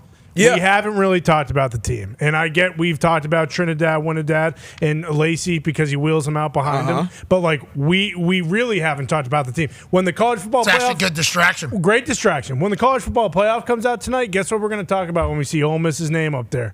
Well, is Lane going to be there? Like, I get it. I'm just done with it. You know what they're going to do tonight, too? They're definitely going to read that fourth clause. For sure. They're definitely going to read it. Let's make sure everybody kind of understands Good ball coach. that CFP committee Great can ball certainly deduct Ole Miss if they don't think Lane Kiffin's going to be coaching for him. It's right there in the bylaws. Yeah. Hey, if you don't have Jordan Travis anymore, you cannot go. And then also if you don't have Lane Kiffin, you can't go. We're allowed to say you can't go. It's in the bylaws. That's going to be a big talking point, which is then going to lead to the Ole Miss people going, yeah, well, you need to answer. If you're calling a press conference, like, okay, so do you know because you are calling a press conference to make it a bigger deal when you announce, or are you calling a press conference because then you're setting your own deadline in your head that I got to know by then? I'm thinking that he didn't want to make a decision. I'm thinking that there was a lot of people that probably wanted him to make a decision. That's why he wanted to come on and say, like, there's been no ultimatum made. Because I think he didn't want to have to think about it. I would rather not think about it. The decision is made. I don't think. Which makes. Yeah. I don't think he's made his decision. Oh, you know him. Obviously, I don't know him. I think the decision is made. Okay. And there's people that say, like, I know what's going to happen. And you could certainly say that. This is Lane Kiffin. And that's why if you're an Ole Miss fan, if you don't think the decision has been made yet, like, that terrifies you. Absolutely terrifies you. Because then, like, what happens in the Egg Bowl could completely shift whatever the decision is. I mean, definitely. I mean, it's like. Because you lose that game and everybody wants to run you out of town anyway. Exactly. It's like, So, all right, fuck it, I'm gone. 90 million, Yeah. they said. Yeah. Exactly. Yeah. That's the. Make it easy. Yeah, but if he's planning on staying. Yeah, they better win by 45, even if it's close. Maybe that's all it is. You lose, hey, they're going to kick me out anyway. See ya. No one's mad. Hey, if we win, congrats. I signed an extension. Here we go. What do you say? 1 loss drops you out of the top 10. 2 losses drops you out of the top 20. 3 losses loses you your job. Get you fired. That's what he said. So maybe he is thinking, like, can we just see what happens? I mean, this decision might get made by the Bulldogs here in the Egg Bowl. But also, I don't think he wanted to make a decision. I think obviously he's repped by Jimmy Sexton and the big deluxe. He's certainly getting all the big numbers and the information, like, if it was possible. I haven't talked to Lane. Lane's focused on ball. But if it was to what could it look like, is what Jimmy's saying. So whenever you see these reports like LSU is gearing up to make a blah, blah, blah offer, or Florida's making up, and they're like, why is he listening? It's like, it's not Lane that's calling him saying, hey, so what would the negotiation? There's a man who's very good at his job. Oh, yeah. Maybe GOAT when it's all said and done. And he hasn't changed a lick since he was. I mean, he's the exact same big deluxe. I mean, this son of a bitch is special. He is obviously a great businessman, which is why he has so much influence. Which some people say, is that even legal? Is that even? He is. He's to represent all of them. Represent a good chunk of coaches and some players, obviously, right? He's a weapon. But when you represent a bunch of coaches, everybody talks about, like, well, he's able to kind of. It's like, well, you also got these guys, like, pissed off at him if he's not doing his job. So he's been able to balance, basically. He's great business. Jimmy Sexton. The fact that you can balance all those big-time head coaches, and that is, think how difficult that must be, because they all want the jobs that are open. Jimmy Sexton's a dog, okay? He is absolutely a dog. But people that think Lane Kiffin is reaching out to LSU or Florida and negotiating with him, he's like, that's not happening. Jimmy Sexton's saying, hey, if this guy, who I also represent, was to be your coach, what would it look like? If Lane wanted to come, I'm not saying he does, but if he did want to come, what would that look like? And then I would assume, after the Egg Bowl, I'll assume after the Egg Bowl, Jimmy Sexton comes. Okay. Jimmy Sexton has a big platter, and he says, Here's basically all our options. Got 3 contracts for you Okay, here. here's what we're thinking. The governor, Jeff Landry, wanted you to know this. You can also go on gator hunt, he said. And you get all this stuff. Florida Governor DeSantis, he's not happy about the way Florida's going in. He said you can go on gator hunt there, too. So we got 2 gator hunts. And then Ole Miss here, Yoga Studio said they will actually give you 15% of the company. So that is what Jimmy is doing. That is his job. But he's not just doing it for Lane. He's doing it for all the other guys, too, just in case. So I think there's a lot of conflicting stories about what Lane's paying attention to, what he's not paying attention to. And it's like, I genuinely don't think he wanted to make a decision, which is why he wanted to be like, hey, Ole Miss never told me I need to make a decision right now. I think he's trying to push it as far as possible. And then I think the earliest that anybody would accept, which is why I think you saw the chancellor put out a message, is like day after Egg Bowl then. Like, we got to know. Which is an ultimatum then? Yes. But I don't think that was put in place at that time. Like, at that time, I don't think the ultimatum was put in place. Yeah. Then I think Lane met with them, and I think they were like, he was like, I just don't want to, that's not what I want to focus on. That's a lot of things. There's a lot of things. Like, there's so many things to think on. I'd rather just focus on ball right now. And they're like, well, we need an answer. Yeah, we'll get after the Egg Bowl. And then they're like, sweet. Saturday. Sounds good. Because I think the chancellor put out a message. I was like, we are very committed to Lane Kiffin getting a good win in the Egg Bowl, and then Saturday we will be learning. It's like, I think that was a negotiation on when decision was going to be made, if I had to guess. So I think Lane was trying to push it off as far as possible. They were probably trying to speed it up as much as possible. So the day after this game is when we will do this then, I think is what they came to an agreement on. And I don't know if Lane knows. What I do know is rivalry week is sweet. And I do know the Ole Miss, Mississippi State Egg Bowl might have implications on so many different states, so many different stories, so many different college football dreams could certainly be the case. But obviously, Ohio State hasn't won in 2,187 days against Michigan. Georgia Tech. You know, Georgia Tech loses to Pitt last week. Crazy. Now this game matters a lot for Georgia Tech. And obviously, Georgia has looked like one of the top teams in the entire country. I was in Eugene last week, and they hate Washington up there. They hate Washington up there. Yeah. Shout out to them, obviously. And then Alabama, Auburn has massive implications for an Alabama team that cannot lose a game. Now, there's a game that a lot of people have not been talking about when it comes to rivalries. But boy, the two schools involved certainly have. Let's go to last night after George Kittle's big Monday Night Football performance with Scott Van Pelt. Let's have some fun on the way out here. My producer is an Iowa grad, and I know that there's my favorite part of this week is how many incredible games there are. There's a nooner in Lincoln. You never lost there. Yeah. You know, there's a guy that's he's got a burgeoning media career that's busting with the boys and all that. He's in Nebraska. I don't know how he's doing after what happened at State College. I don't know if you want to address him directly, or this floor is yours as it relates to Iowa and Nebraska. Hey, Will Compton, didn't really appreciate your voice memo on the day of my Monday Night Football game talking crap to me about Nebraska, Iowa. Didn't settle with me. You know what? I didn't like it. And, you know, that's the type of thing Nebraska does. They take cheap shots. You know, hey, I'm preparing for a Monday Night Football game on national television, and you're coming to me about Nebraska, Iowa. That means you're scared. You're terrified. You lost by 30 at Penn State. They just fired their coach. You lost by 30? Are you kidding me? I was going to come in there, run the ball down your throat, and there's nothing you can do about it. Sit on the bus that doesn't go anywhere and shut your mouth. Will Compton. Ladies and gentlemen, joining us now, the man who sits on a bus that doesn't go anywhere, and he's been representing Nebraska louder than anybody that I've ever witnessed. From Bussin' with the Boys and First Get Up, Will Compton. Yeah.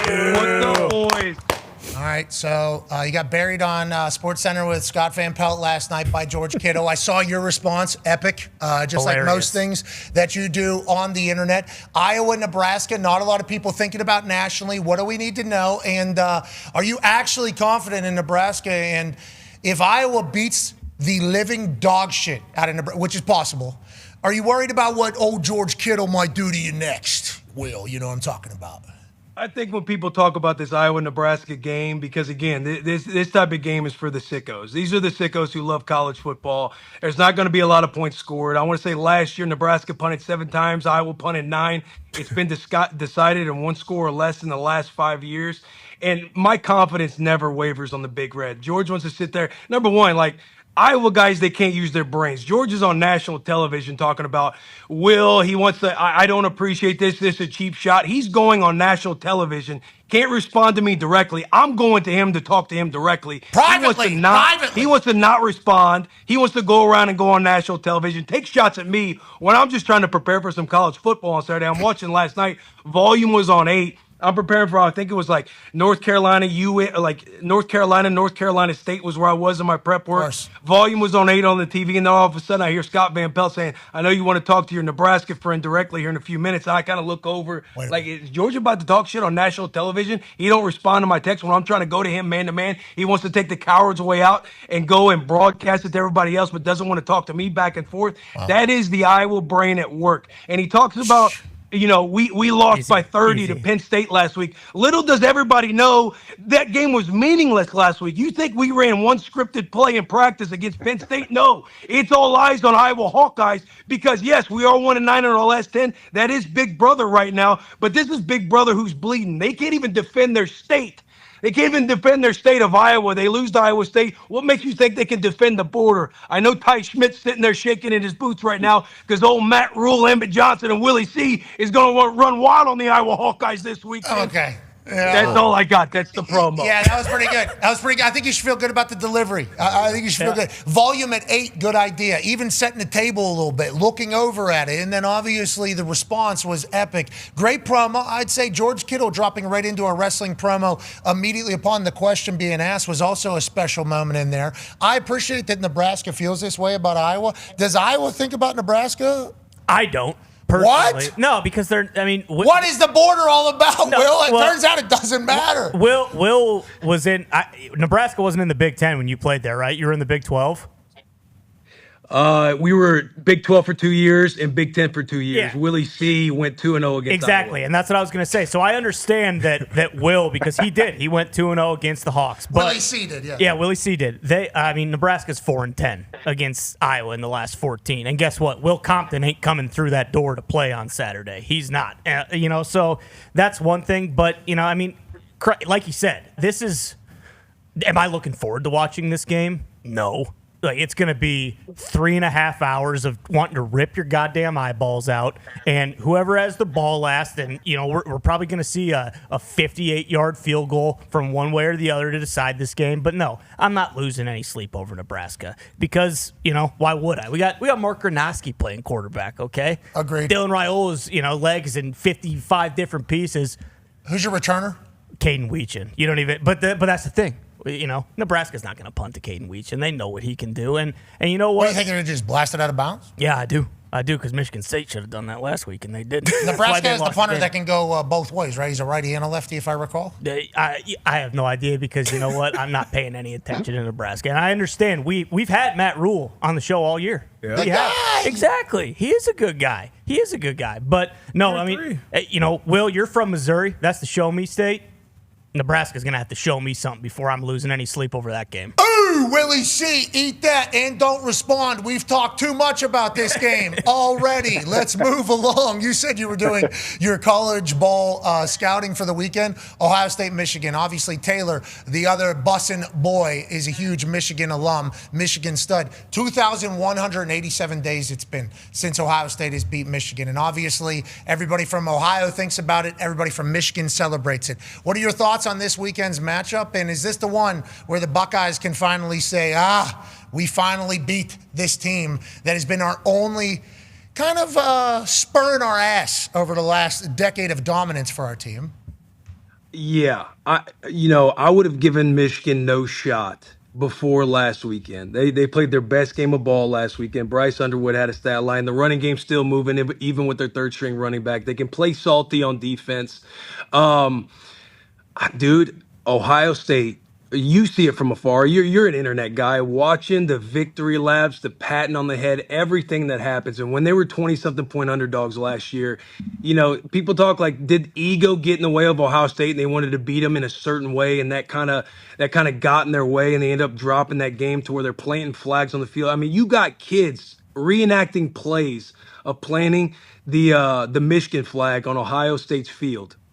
And Ryan Day wakes up in a sweat in the middle of the night just thinking about this game. Everybody's fired up for this game. The hype, I hope it lives up to expectation.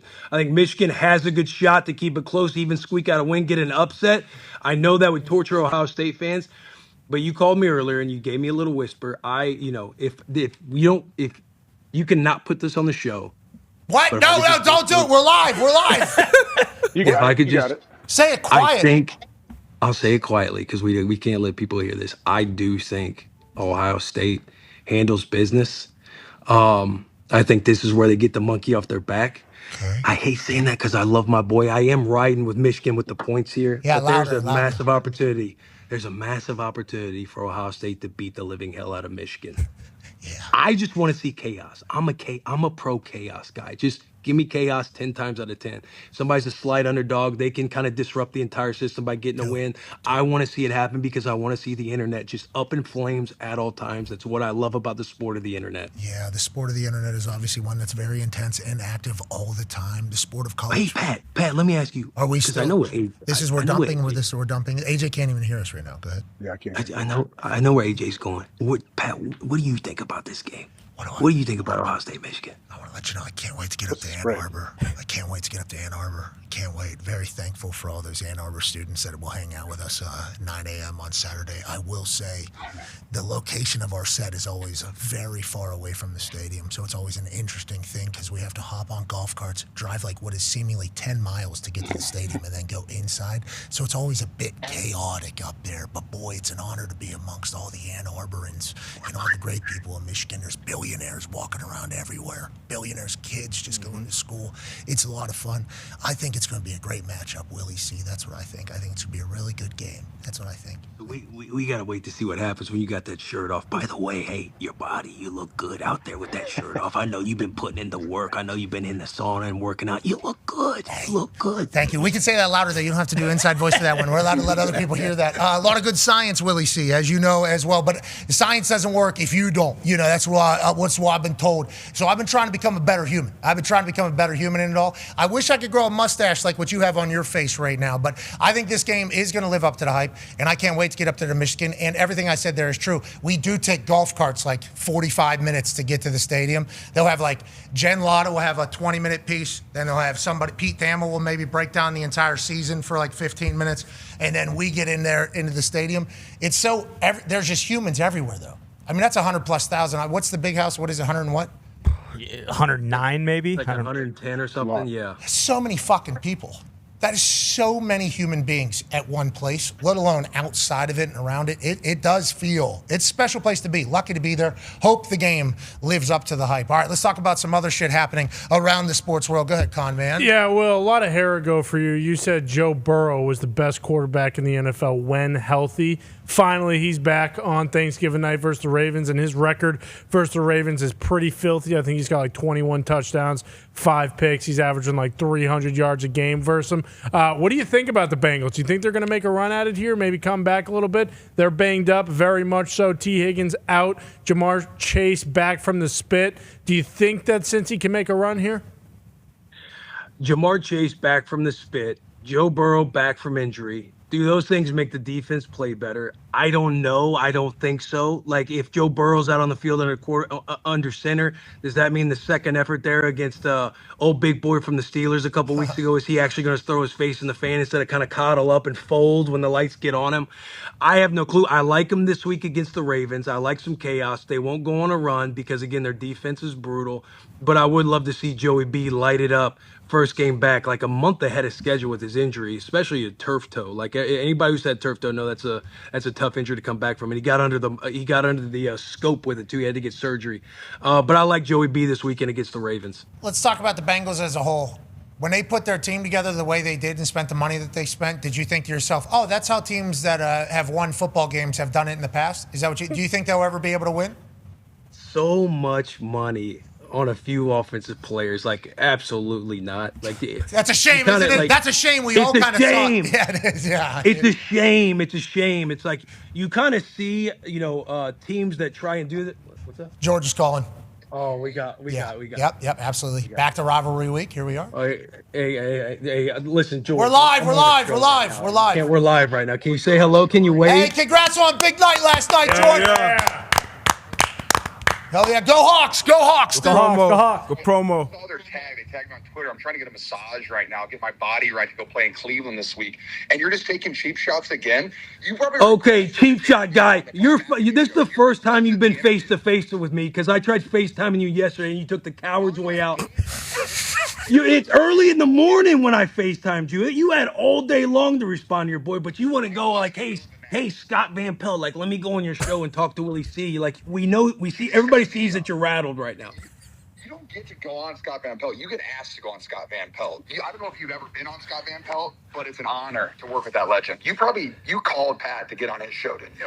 No, Pat. Okay, no. Don't try it. Listen, I know it's right now in Nebraska and Iowa, but don't disrespect me right now, George. I'm trying to keep my head above water. Hey, I hate you this week, and I'm going to hug you next week. I love you. Take care of yourself. Hate me now, love me later. Love that. Amen. Love everything about that. You said it. All right, we just talked about the Bengals obviously having a recipe for success, which we all certainly know. I'm happy that happened. I'm happy you guys are that tight, by the way. That's a beautiful thing. I don't know who posted this photo. It's messed up. I don't like this. Oh, yeah. Come on. Photoshop, man. Like, AI's crazy, man. That looks real. You look jacked. You look good.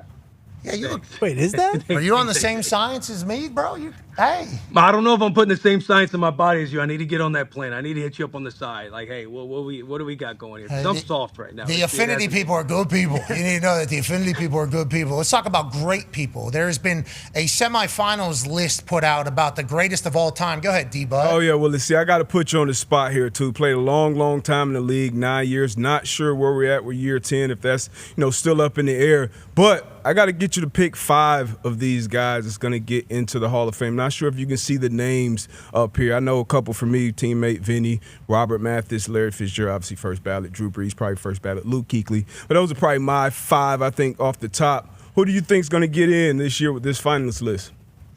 Oh, what a spot to be in right here. Hell yeah. I can kind of read half of the list. Luke Kuechly, like that to me, Luke Kuechly, no matter what. That was my king growing up, along with you too, AJ Hawk. Of course. Dude, we're talking about the Hall of Fame. All these guys are great. You ask me on any given day, any time of the day, I'm like, yeah, that dude, he seems like a Hall of Famer. I have absolutely no clue who should get into the Hall of Fame. Drew Brees, hell of a player. Phillip Rivers, Frank Gore, Larry Fitzgerald, Jason Witten, Luke Kuechly, Rodney Harrison. Dude, I have no clue. That's above my pay grade. I never played at a level to where I could even flirt with the idea of the Hall of Fame, even though my 5 years will be coming up here very shortly. Okay. So that'll be talked about, I'm sure. Yeah, we'll see. We'll see. But I have no clue. They all deserve to be in the Hall of Fame. You never know if you'd be a Hofnom, brother. You never know if you'd be a Hofnom. I never know. I'm a 3-time Hofnom. I think they felt obligated strictly because I'm on a microphone. Now, talking about that, one of the Hofnoms this year was Mr. AJ Hawk. Hell yeah. Let's go, Hawk. AJ Hawk didn't make it to the AJ. semifinals, but we'll get there next year. Yeah. We'll get there next year, AJ. And obviously, anytime your name is associated with any of this, it's special. And I think we all hold the Hall of Fame in such high regard. I think it's one of those things that every player has respect for. And whenever you watch these greats have emotional moments whenever they're told that they're going to live on forever in the Hall, it's a beautiful thing. Impossible task figuring out who deserves to go in and who doesn't deserve to go in, because it's like Phil Rivers. Phil Rivers is like a starting quarterback in the NFL, a very good one for 20-some years or whatever the case is. What did he win? What did he win? It's like a lot of games. No, that's what I'm asking. I'm not asking about that. I'm asking about Super Bowl. And then you skipped right over one person. You were reading that graphic. Skipped over Eli Manning. Willie C did. Yeah. Willie C just skipped right over Eli Manning. Go ahead. It wasn't intentional, Eli. I'm on the show right now from my phone, so the ones that are bolded, those are the ones. But that's a whole other conversation because his final record. What's his final record? And it's like, who cares? He's Eli Manning. You don't think he should live on forever? It's like, Bruce, how do you view the Hall of Fame? Obviously, you've been around a long time. Your name's going to be up for it. You're going to be in conversations about it for the rest of your life, whether you're in it or talking about going in it, which seemingly becomes a thing. What are your thoughts on the Hall of Fame and how it should kind of be handled? Yeah, it's the ultimate. I mean, when you I've sat in that crowd now for like 4 or 5 years because I've had a guy go in the last 4 or 5 years, and it's just amazing. What a day. And to see the families and everybody there. Obviously, Rondé Barber was my last one, and he's like my nephew. So, it's a Hall of Fame that's it. How about them voting? What do you think the thoughts are? Yeah, to me, that's when those guys get in there and start fighting it out, you got to have a hell of a guy representing you. I have found that out. If you got a meek, mild guy that's your reporter, you ain't getting in. I said that for a while. Yeah. You got to have a dog. You got to have a dog in there fighting. So we've had a guy who I think everybody has respect for, obviously. His name now is on the media room or whatever. The journalist super duper area at the Colts facility and everything like that. And obviously I have respect for him a lot.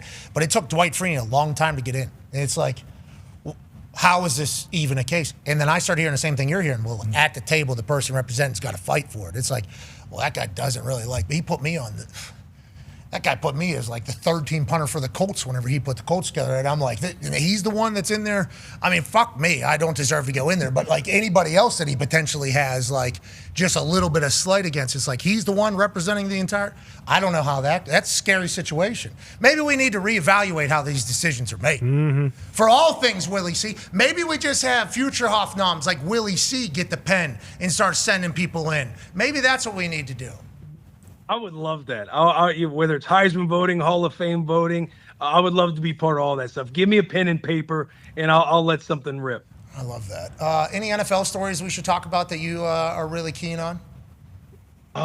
You won't like this one, but pro chaos. Would love to see some chaos in the AFC South. I'd love to see there's an opportunity for the Houston Texans and all the momentum that they have to beat the Colts this weekend. Good. I'm not saying it's going to happen. I just think Colts drop one again. A little bit of doubt coming in the locker room a little bit. Texans on an absolute heater. If the Jaguars take care of business this weekend, you got three teams there in the AFC South that, again, AFC South, nobody really talked about that division like as the season started to unfold. But then you got three teams right now who'd be one game away from each other. And, dude, I've been taking beating after beating for my Chiefs take last week because I had the Colts. I had Danny Jones just being the guy to take down the dynasty. And you saw it right there. Yeah, it would have been nice if we put him away, okay? I mean, it looked easy early. But to your point about the AFC South, Field Yates just kind of put this tweet out. Colts play the Jags and Texans twice in the final 6 weeks. So you talk about chaos, it's very available. Now, the Tennessee Titans seemingly not even existing. Cam Ward can make a couple throws very, very well. Can they put anything around him that he's going to have a great football career? TBD for sure. But the other three teams, to your point, really taking off. And the Chiefs might still be the Chiefs, brother. We're just not 100% sure yet. No, listen, they won a game. They won at Arrowhead. The Chiefs, they're not still the Chiefs. The dynasty will fall. It just hasn't happened yet. Oh, I didn't know you're a hater. You're a Chiefs hater? You don't. No, listen, I appreciate greatness. I respect greatness. Whenever their doc comes out for the Chiefs, whenever that whole dynasty docu-series comes out, I will be right there on opening night because I love everything that they've ever done. But, I like to have a little bit of fun on the internet. It feels like the Chiefs fans, you can kind of rattle them a lot of the times. And so I always appreciate a good little banter back and forth on the internet. Okay, so you're all right. I respect what you're doing here. Trolling. Yeah, just complete trolling. Just a little bit of chaos. Theo Vaughn just said, Lane Kiffin's trolling somebody, we just don't know who it is. He said every tweet he puts out is some scavenger hunt into his mind, and it's like, that's not a place you want to be. Who knows where he's going? What do you think about Lane's situation? Dude, Lane has such an opportunity to be the biggest hero of all time or the biggest villain of all time. The way he's kind of maneuvered, he says he doesn't know what he wants to do. A lot of me just believes this dude might just be making a decision on Friday or Saturday. But, dude, if they win this Egg Bowl and he comes out and says he's staying at Ole Miss, like me, I would love to see him go as far as maybe he's telling LSU and Florida that he's coming. Like, when the game ends, he's texting them like, hey, these are going to be one of my spots. Gets Florida and LSU to believe. And just at the last second, he announces that he's staying at Ole Miss, tries to take shots at his competition by dragging him along this entire process and just stay home with Ole Miss. He would be the biggest hero of all time, but I'm telling you right now, if he leaves and he would be ripping the heart out of the chest of Ole Miss, and they would hate him so much because it would have went down in such an ugly way. I'm hopeful that he stays because, again, Ole Miss puts out their thing, hey, an announcement's going to be made after the Egg Bowl. Then something leaks on Sunday, like LSU's prepared to offer $90 million, $100 million, $1 billion to Lane Kiffin. Seems like, hey, he might be leaning that way. I hope it's just all a drag-along troll sesh. He's trying to hurt the competition, and ultimately he stays home at Ole Miss. All right. I think a lot of people are saying the same thing. I wonder if he's listening or if he's already made up his mind like D-Buds. Already made up his mind. We know, and we kind of know. Yeah. No, we don't. Know. AJ knows. He's out of there. I know. What? Tate told everybody he knows. They can't be too mad at him. Fans can't be too mad. That's how it works. That's how the game works. It We know is. that. Will. Got it. Hey, Will, I want to ask you quickly about chaos. You talk about that. Obviously, well, first off, a two-part question. Vrabel, are you surprised how quickly, I guess, he's like the culture has got into the New England Patriots and how good they are? And second part, would you rather get you punched in the balls or spit on? Good question. On the football field, that is. Great question. To answer the second question, I'd rather get punched in the balls than spit on. Yeah.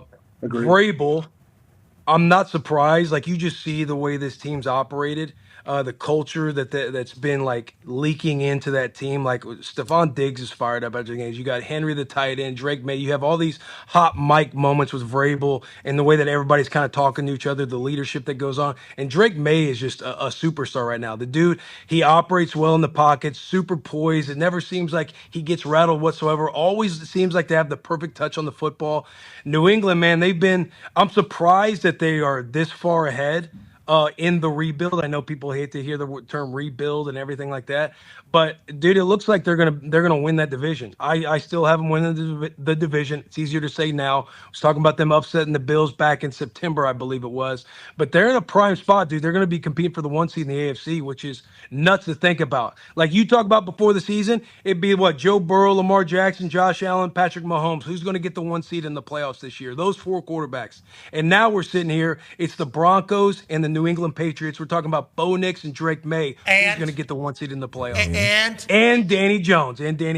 Jesus. I'm sorry. Oh my God. Afterthought. Like they're kind of an afterthought. Oh my God. But they dropped. I'm just saying the two lost teams right now. It's the Broncos and the Patriots. I understand you had the Colts beating the Chiefs this past weekend, so you looked bad publicly, so you got to hold it against us all of a sudden. Just know, we still have Jonathan Taylor. Okay, and maybe he wasn't able to run for shit against the Chiefs in Kansas City on grass, which people are starting to talk about. In outdoor stadiums, on grass. Off a bar. We're back in the Loud House this weekend. Just look for us to turn it up. Who you guys playing? Good team, a pretty good team. Yeah, tough defense over there. Pretty good defense, yeah. Don't you worry about the Houston Texans. Oh, I'm not. I'm not worried about anybody unless you're at the top, baby. Okay, all right. Willie C., we appreciate you, man. Good luck on all your chaos everywhere you go. All right, boys. Love you. Thanks for having me on, Pat. You too, man. What's the final score? All right. Happy Thanksgiving, man. Yeah. See you later, brother. Yeah. All right, let's pivot away from Willie C. football and let's go to BA football. Ladies and gentlemen, it's Tuesday, so that means it's time for BS or no BS with BA. Yay! Now, BA, obviously, this has become one of our favorite segments of the week because you, a man with 47 years of football coaching experience, tell us if a narrative or a quote that is being mentioned publicly is either BS or no BS in your eyes. Let's get to the first one. Christian McCaffrey leads the NFL in receptions, carries, and broken tackles. He needs to be in the MVP conversation. Is that BS or no BS, BA? No, that's no BS. Definitely. I mean, what he's doing right now, anytime I always say, when you put your name in the history of the NFL, he's got a chance for 1,000 and 1,000, the only guy to ever do it twice.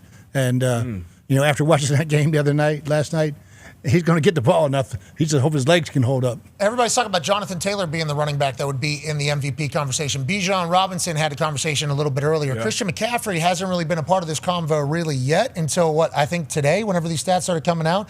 Has this been a Christian McCaffrey year? Obviously he's getting the ball as much as he is. Is he going to be able to finish? And is this Niners team go as he goes, obviously? Totally. That offense he is the offense. So he is valuable. He's the offense. He and George Kittle.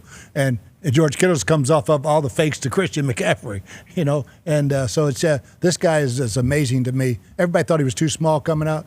The dude's a horse now. He is an absolute horse. That band workout, AJ, I don't know if you saw it. They showed him He had a guy holding a band, strength coach holding a band, gray band, thick band, holding it, and then he was just warming up, and it was just, I was like, golly. It was hard not to just notice that the dude's bottom half is a horse. This guy's an actual stallion, and he has to be, I guess, because of how many times he gets the ball, how hard he runs, how explosive he is, how many hits he takes. Everything about him is like tough football player, which is why we've lost him a few different times to different injuries.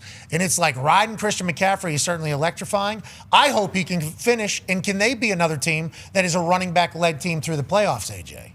Yeah, I think they can just because of how versatile he is. He's legit a receiver and a running back for you. He gives, trust me, there's linebackers all over the league that are terrified that they're going to have to cover him out of the backfield. I just hope, like right here, like when D linemen are retracing, those are those big shots that you eat, and hopefully those guys don't land on him. Those are the only ones I worry about. Debone, what do you think about Christian McCaffrey's MVP conversation? Because they always say V is for valuable. It's not the most best player, it's the most valuable player. He's going to have the most receptions and the most touches running maybe in the league. That's pretty valuable. I mean, that's insane. I found that out, I think, last night, which most of us did. He just leading the league in receptions and carries, which is nuts. The reason he kind of hasn't been in the conversation, I think, up to this point is because he hasn't had that year, especially on the ground, where he's averaging 5 or 6 or 7 yards to carry. I think he was around 4 or less carry-wise, but he gets the ball so much in so many different ways. But he's unbelievable. He could definitely beat. That offense is going to go as 2-3 goes for sure. Hembo stat here about him being the NFL leader in a bunch of different stats here. Rush attempts, receptions, touches, yards from scrimmage, you name it. So it's like Christian McCaffrey is the San Francisco 49ers offense. And then we got Brock Purdy getting back into form, regressing. In form. Okay. Because you didn't have a lot of hope for him early. No. But Christian McCaffrey in the MVP conversations, congrats to CMC. Let's go to the next quote here, BA. Yeah, Bruce, with how this Cowboys team is playing right now, if they take care of business on Thanksgiving versus the Chiefs, they will make a run to the playoffs and possibly win the Super Bowl. Whoa. Is that BS or no BS, BA? Oh, that's BS, brother. What? Come on. I'll tell you, if they win 5 out of 6, that tie might get them in because their conference record really is not – they lose all the tiebreakers. And they are playing really good right now.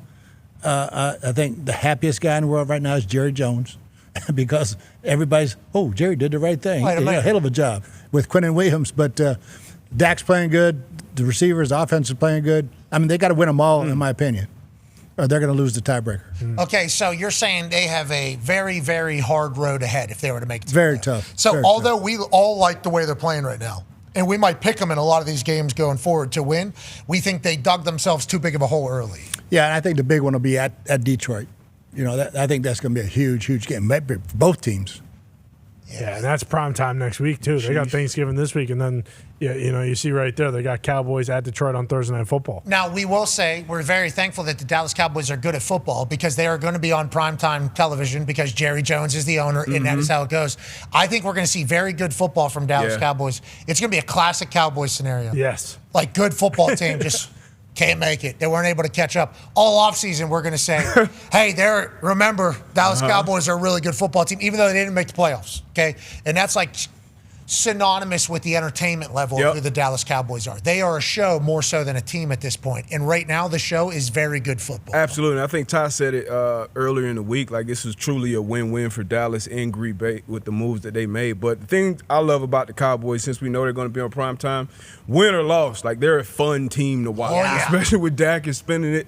And then the trade they made for Quinnen, obviously he's dominant on the field. I don't know if you guys heard it or not, but it was a player after the game who kind of talked about what happened at halftime and kind of how Quinnen kind of took the leadership role. And that's you don't hear that often with a guy who's coming in, 6, 7, 8 weeks into a season, kind of taking that role. And you can tell the team responded, being down 21, divisional opponent, like a big time, pretty much playoff mode right now for the Cowboys. So I'm excited to see how this kind of final stretch turns out. Yeah, I think a lot of people saying big bro about Quinnen. I think I already have heard that from people around the defense. And I think I heard Quinnen talk about like how it's an interesting role where he's like, I'm a little bit one of the older guys all of a sudden. And I've played and I've been in situations. And I think his personality lends to people to gravitate towards him. From what I've seen from Quinnen Williams, I don't know him personally. And Jerry obviously brings in a guy who's now a magnet of positive energy and experience. And they're setting that D-line up in the middle for everything that Jerry Jones has been talking about. You talk about him being the happiest guy because he's moved. George Pickens wasn't on this team before the season started. He's now on their team with a big-time move. But also, he might have hit that $100 billion honey hole. He may have. We still have yet to get an update on that honey hole that he was kind of eyeballing that had $100 billion. The reason why I'm talking to you, Wall Street Journal, and not worrying about Dallas Cowboys defense, is because there is, from my understanding, $100 billion in natural gas 3 miles down. Nobody's able to get 3 miles down. I'm putting $1 billion up to try to get these pipes to get down 3 miles to get $100 billion in natural gas. That was 4 weeks ago. Now he's back at the game, sitting in the suite. Did this son of a bitch get the 3 miles deep and find $100 billion while also figuring out a football team? Well, I would say you could argue that it might be the other way around. He went down there and it was just a septic tank that was pumping shit, and he was like, oh, fuck, now I got to go make a couple trades and shore up this defense. This is not good. People are going to kill me. I think that probably lends itself for it because now he is all in on the Cowboys. Because guess what? He doesn't have $100 billion down there. I do not know what this exactly means that Bruce is showing me, but some stock is up and to the right. Yeah, we're pumping. Yes. We're pumping. We're up and to the right. 40% this month. Oh, it just went up. Yeah.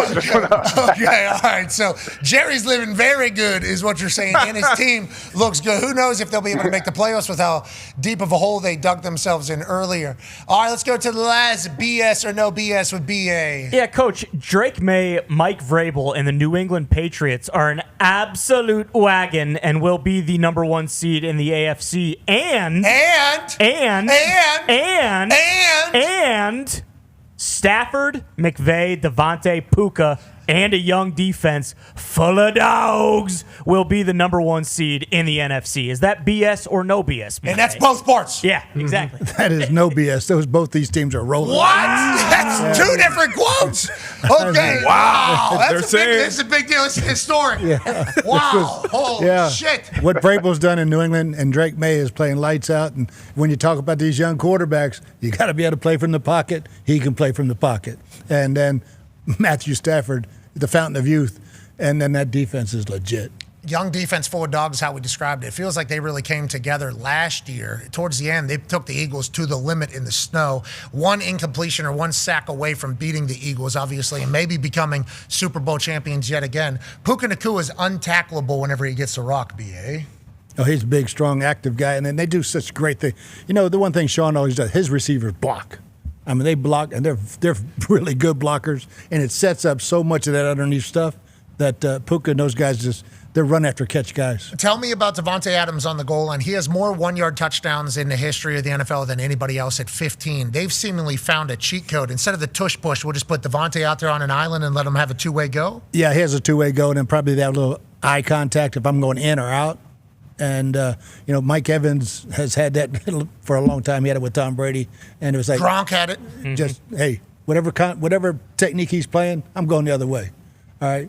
Block them all up. I'm going to win. And Devontae's been doing it for a long time. He had it with Aaron Rodgers forever. And Stafford's not going to miss. No, not at all. B.A., your classic quote is, Stafford, only guy I go out to watch throw and warm up. Unbelievable, man. His arm is, and he still got it. Oh. He went into that trailer. Yeah. Came out throwing it better. That was BS or no BS with BA. We appreciate you, BA. Show will roll on digitally here. We're lucky to be able to do this for a living. It's on these particular days where we get into the dumbest conversations where I really wonder why anybody watches. But we certainly are very appreciative that they do, AJ. Isn't that right?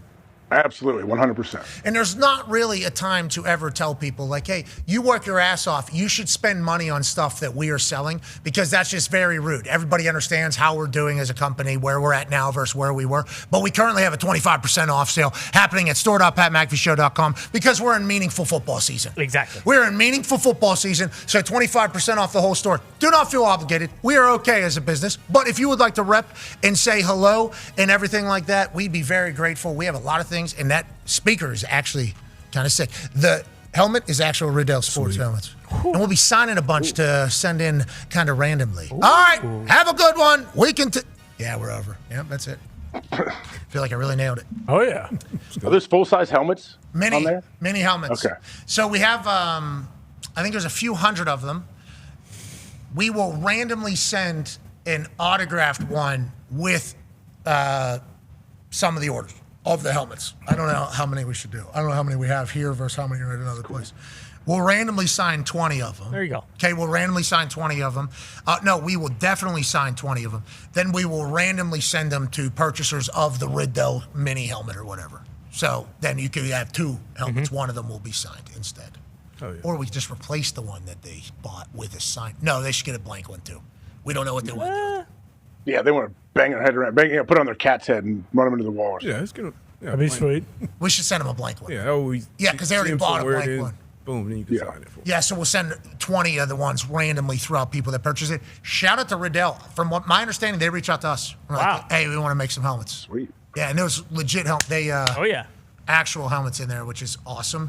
Very thankful they did that. Got some golf polos, hats, couple flags, T-shirts with a little thing, and then the back has for the brand on it. Couple Pat McAfee Show things. Very, very grateful for anybody that reps our shit in public. And obviously, there's not always a good time to rep our shit in public. I'm in public as me. It's not always a great time. You know, there are certainly times where things, a little some stuff happens, and then all you got to do. But we will certainly be grateful to anybody that reps our shit. And 25% off everything in the meaningful football sale. And from my understanding, the back end, Shop 412, folks, should be pretty good. Okay. Here we go. Very good. I think the quality's all good, but I'm saying like the logistics of Distribution. taking order, fulfilling order, sending order, receiving order. Sure. That whole process, a lot of fun. That's a really fun process, especially when you're dealing with warehouses and people who don't give a fuck if your company looks good or not. This one, from my understanding, Shop 412 people went to high school with them. They are very excited and eager to do it. So let's lean in a little bit. And it's good shit. We got some really good shit. The putter head cover is awesome at the bottom of the screen there. Yeah, and the bag is awesome. I mean, there's a lot of really good shit. They put a lot of work into thinking of things that would be nice, and also shit that we use. So, like, I actually use this stuff whenever I'm traveling. So, like, I'm very thankful for that. 25% off everything. Hopefully, you'll be able to purchase it. If not, we're okay. And if you don't want to buy it, we understand. And if you want to make a knockoff version, all right. Do what you got to do. My mom used to wear Indianapolis Colts jerseys from a different country, far, far away, that had my name on it because it was $20 as opposed to $299. Sure.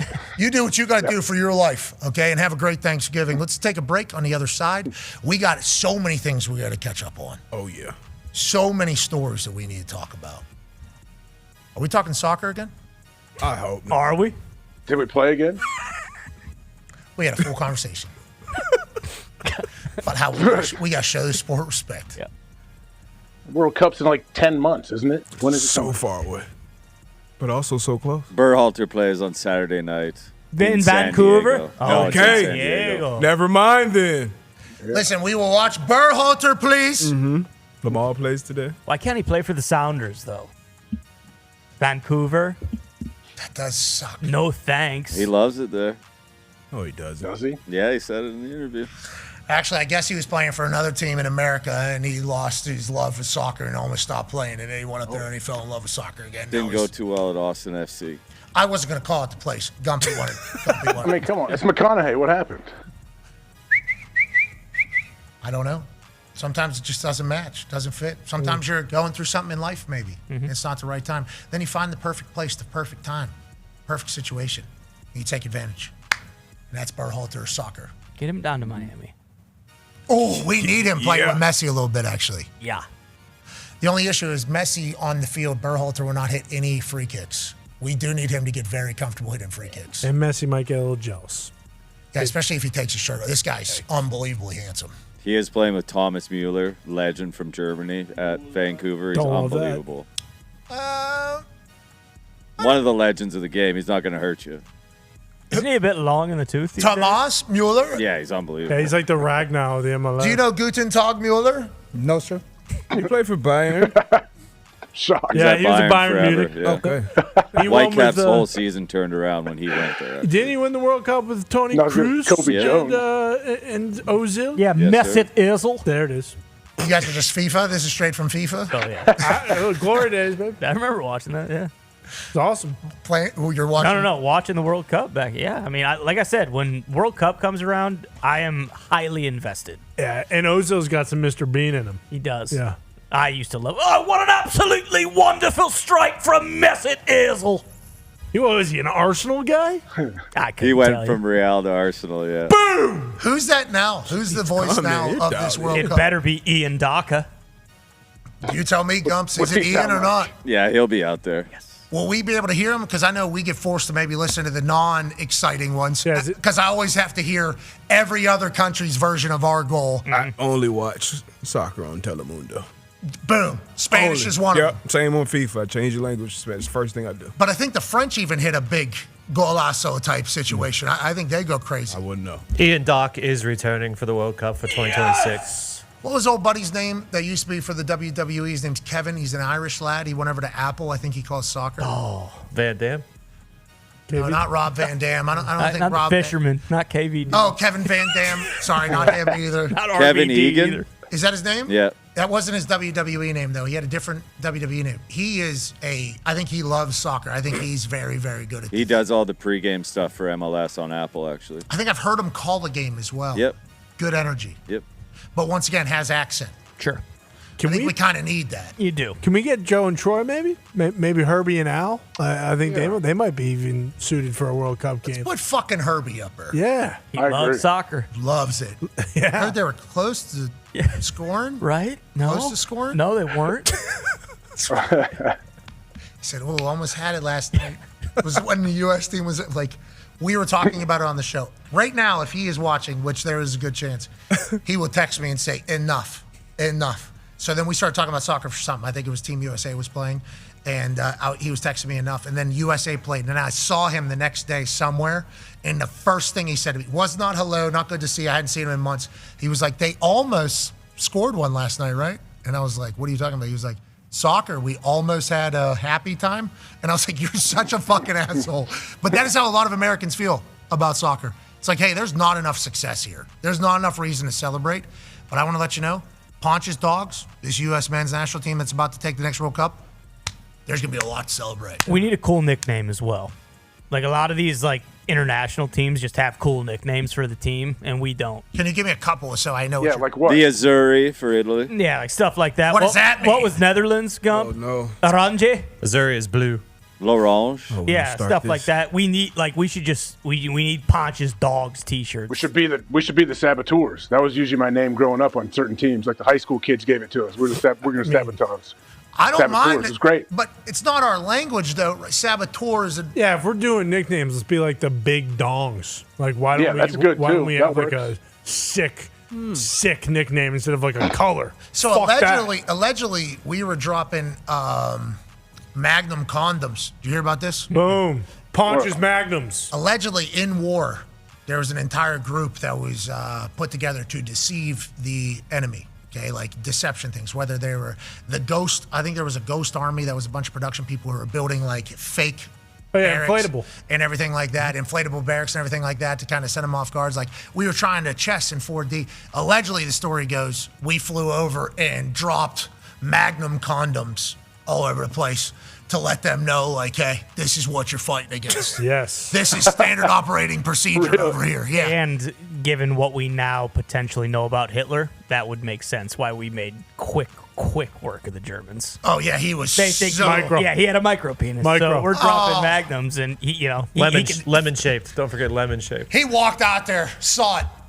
9! Yeah, exactly. So mad. Went right to his bunker and took the poison pill. See, that's what I'm saying. That's what we got over here. You know, we got the next level thinking. Poison pill. Ponch's poison pills. Ponch's big penis. Yeah. I don't know. Ponch's I don't know if that's one's going They to have catch been on. called the American Dream in the past. See, I like that. I can get on It's board not with bad. that. What's the best we've ever done in the World Cup? What's the best? Like second I elimination think round? quarterfinals when Tim Howard stood second on his head. elimination round. I think Against Belgium. It's not bad, That's though. quarterfinals, dude. Top 8 in the world. American Dream, we should be That's the good. American Nightmare Really and good. have Cody Rhodes play goalie. Bang, bang. Bang, boo. Bang, bang, bang, bang, bang, boo.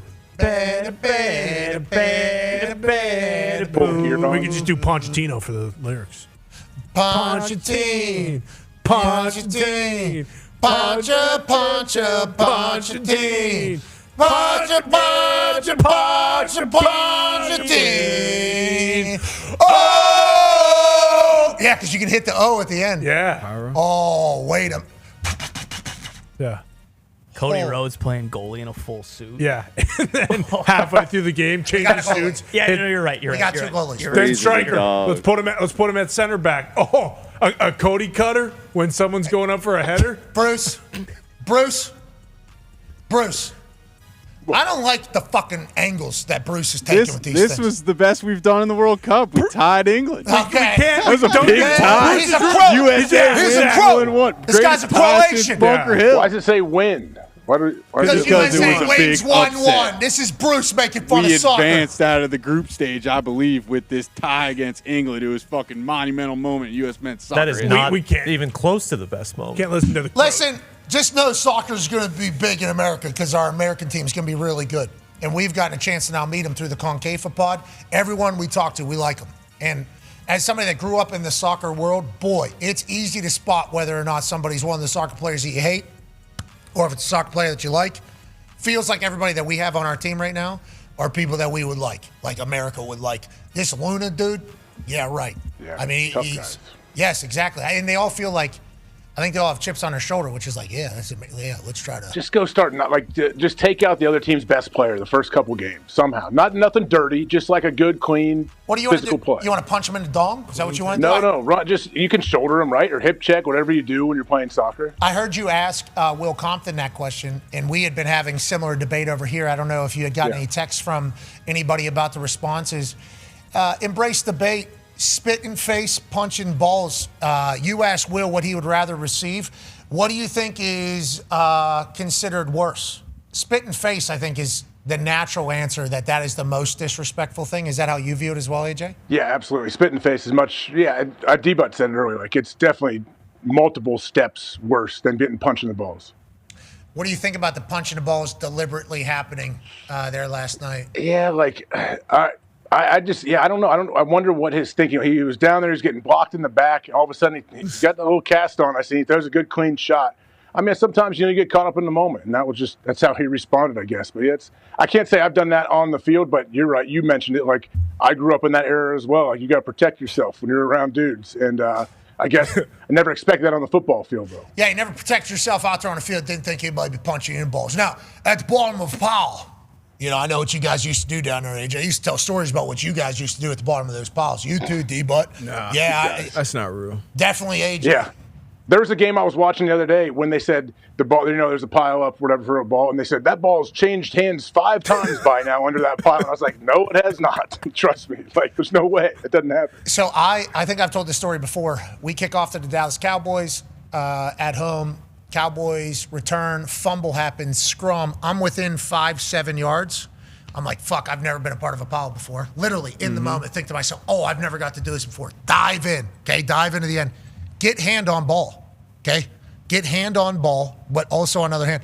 And then I thought to myself immediately, what the fuck am I going to do now? Like, I'm going to grab this from this guy? Yeah, right. The ball didn't budge at all. And then all of a sudden, I start getting shots to my forearm. I'm like, that's my drop hand right now. Like, I am in a bad spot right now. Like, immediately get out of there. And I'm like, what was I thinking I was going to do in the bottom of that? What you were saying, I think, is the truth. Like, normally whoever's on it is going to end up with it, but that person is going to take some. It'll change maybe That's why you need your maybe buddies. twice. Yeah, maybe once early in the scrum. Yeah. It's not like, hey, they've been down there for 4.5 seconds and the ball's changing hands again. It's like, no, whoever kind of has it first, then you can kind of get swiped away, and then you just got to deal with people punching at you, hopefully not probing you and doing things like that. It's always the person that is either lost the ball or has the ball that is getting all of the action. Though I think they think like everybody in the pile is like, all right, time to grab cheeks, punch balls. I don't know if it's like the worst feeling too. Like, especially like obviously defender get an interception, returning it, boom, then you fumble it. It's like, oh my God. Like you try to get in there, but if you're not first, second, maybe third in there, you got no shot. Because then you just got to deal with the weight. You got a couple 1,000 pounds on you. Can't breathe. Yeah, that's the toughest part. It starts getting real tight in there. I fumbled once. I was down at Hockey League. Fucking bullshit.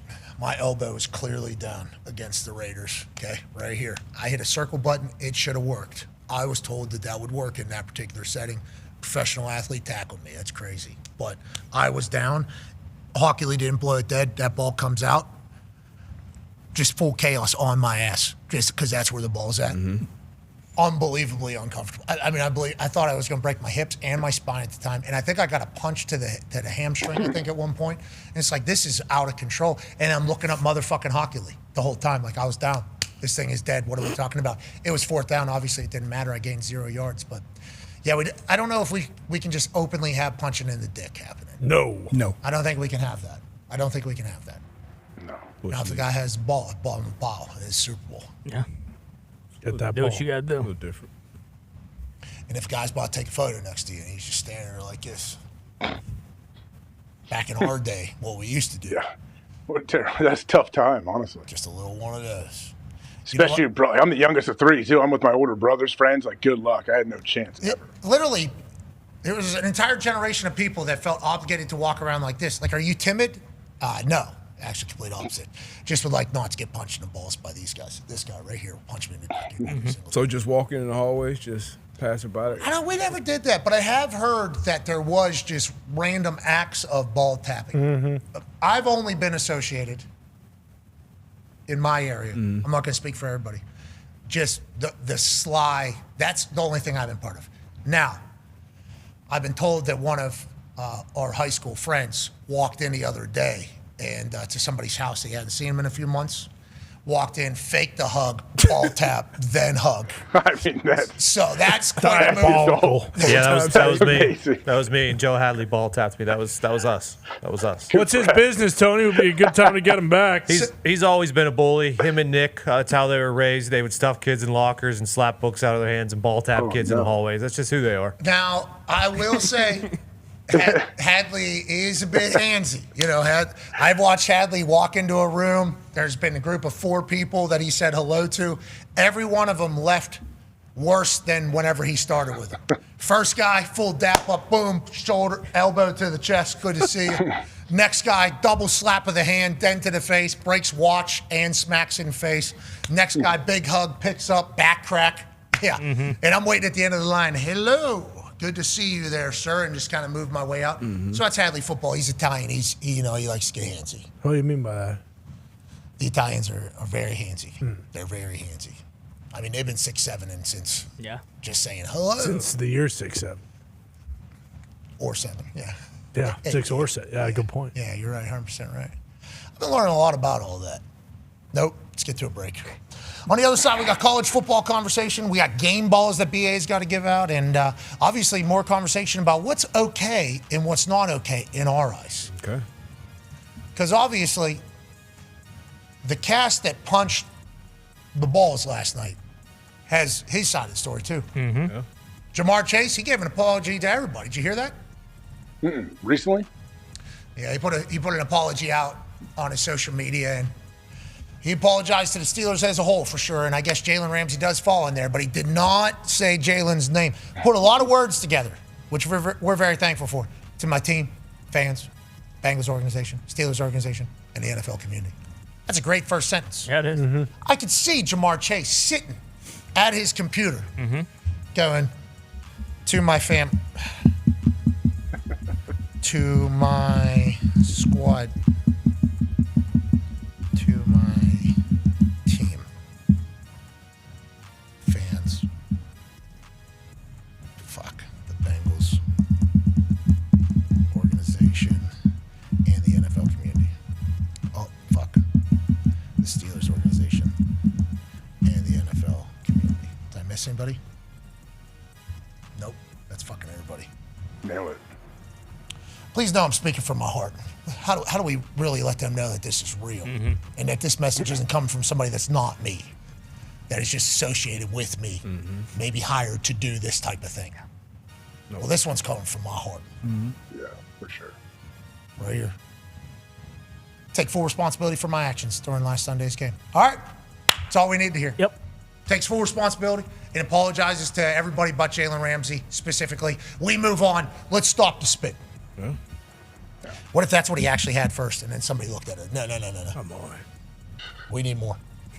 This needs to be 300 words. What was the old rules? 500 words for essays and shit? Yeah, probably 500.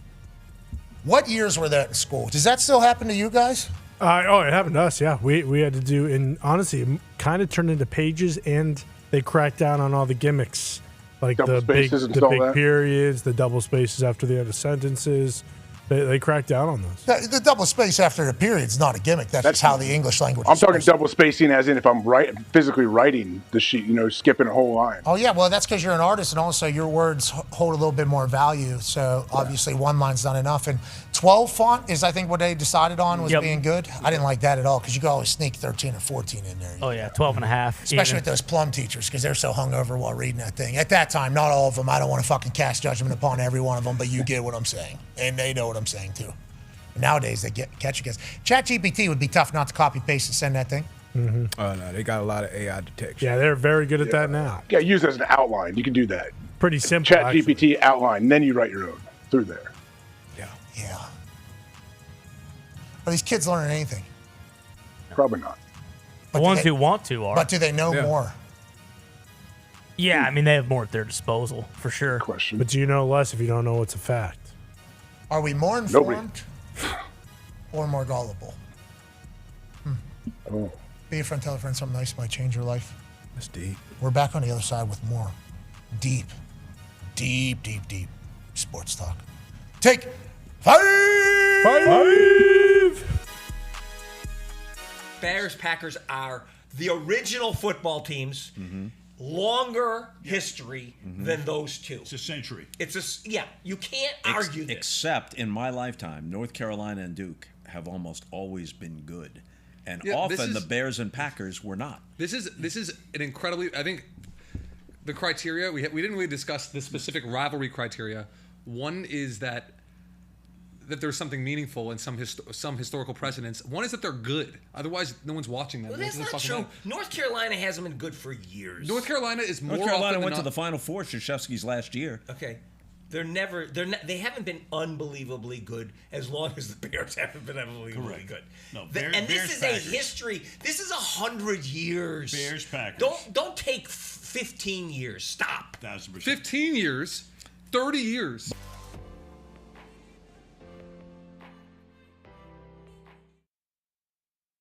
Jack, you got anything to say to the team here? Oh, man, you guys keep crushing and firing everybody up. It's bigger than you guys, and you guys are the friggin' best. Boom. Thank you, Jack. That's amazing. Yes. God damn, I needed that. I got back in shape. I was in the best shape of my life. I felt like I just throw people through walls. Oh, shit. What's happening? What is this?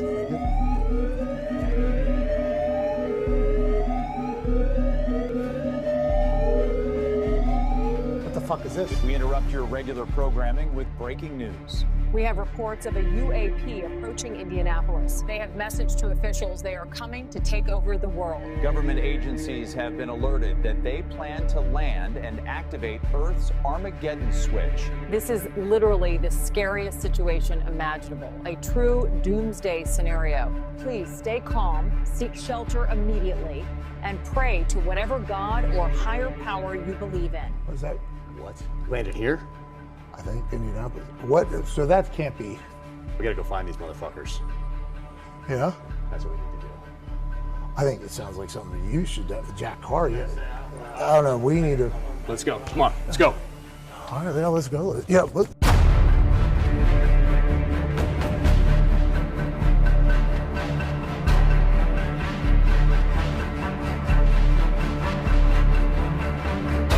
Fuck these pieces of shit. Let's get them.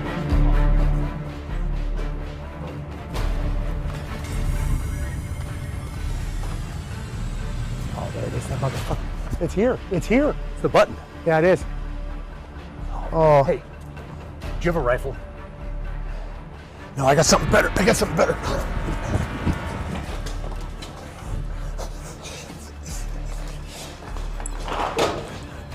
Jack, I've been saving this. What?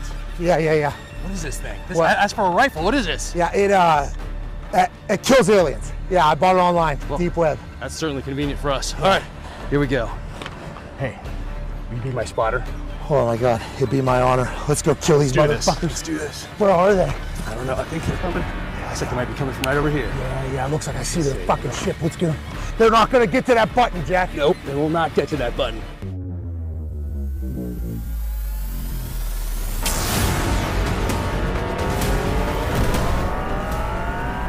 that one of them? Yeah. Black helmet, Carhartt khaki. He's walking right at you. Go ahead and pep. Yep. That's it, Jack Carr. That's it, Jack Carr. You killed that son of a bitch.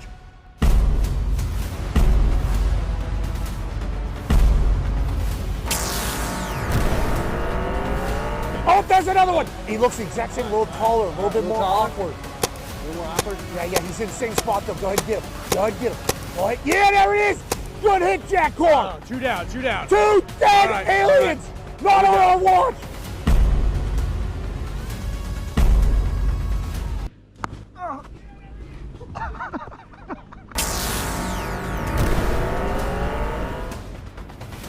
Oh, he came down backwards. This one's showing you his back. No respect. Kind of a disrespectful alien here as he drags his carcass around. Looks different. Oh, all 3 of them stacked up. Nice. Jack Carr slaying aliens.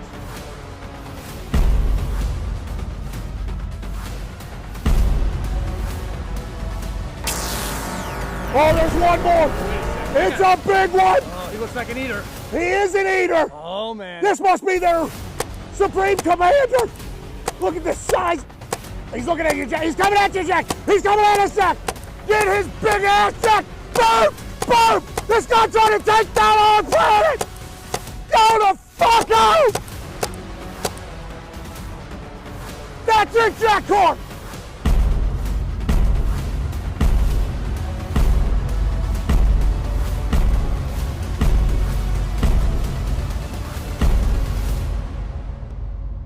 Go back to where you came from, you sack of shit! Hey,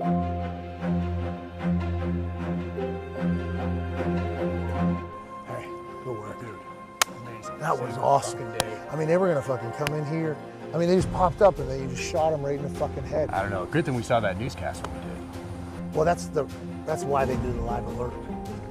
I don't know. Did we know that? That's still. I feel like that should have been disclosed when we bought this place. The legit. Let's go and talk to the boys. Amazing, let's do it. What a life you live. Man, I'm just glad you had this rifle and I had those binos. What are the odds of that? I mean, I could see them. Good thing I carry those with me everywhere I go. The big one at the end really ate some fucking pain. Yeah, I feel like he stopped somewhere on the way in for a snack. Yes, he did. Yes, he did. Are we good? What do you think, boys? Fucking Jack Carr's here.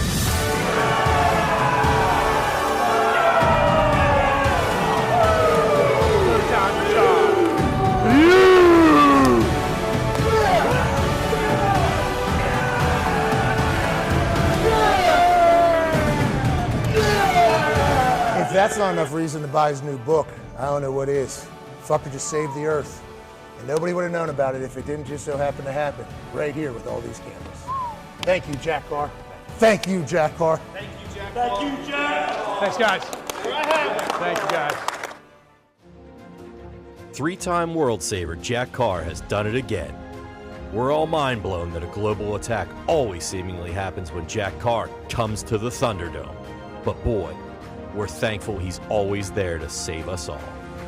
On that note, Jack Carr's new book, Cry Havoc, is available now. It's a Vietnam-era thriller and the 8th installment of the multiple-time New York Times best-selling series Terminal List. Hell yeah, Jack Carr. Hell yeah. Why? Let's go.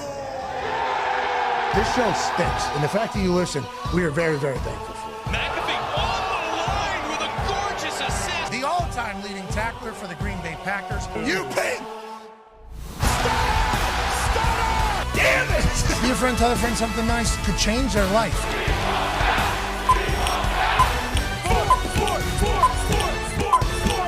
Hello, beautiful people, and welcome back to our humble abode, the Thunderdome, on this BA Day, Tuesday, November 25th, 2025. Hour 3 of the program starts now. Football!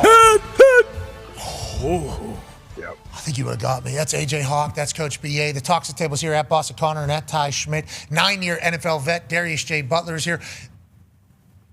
What's that? On hiatus, podcast on your chest right there?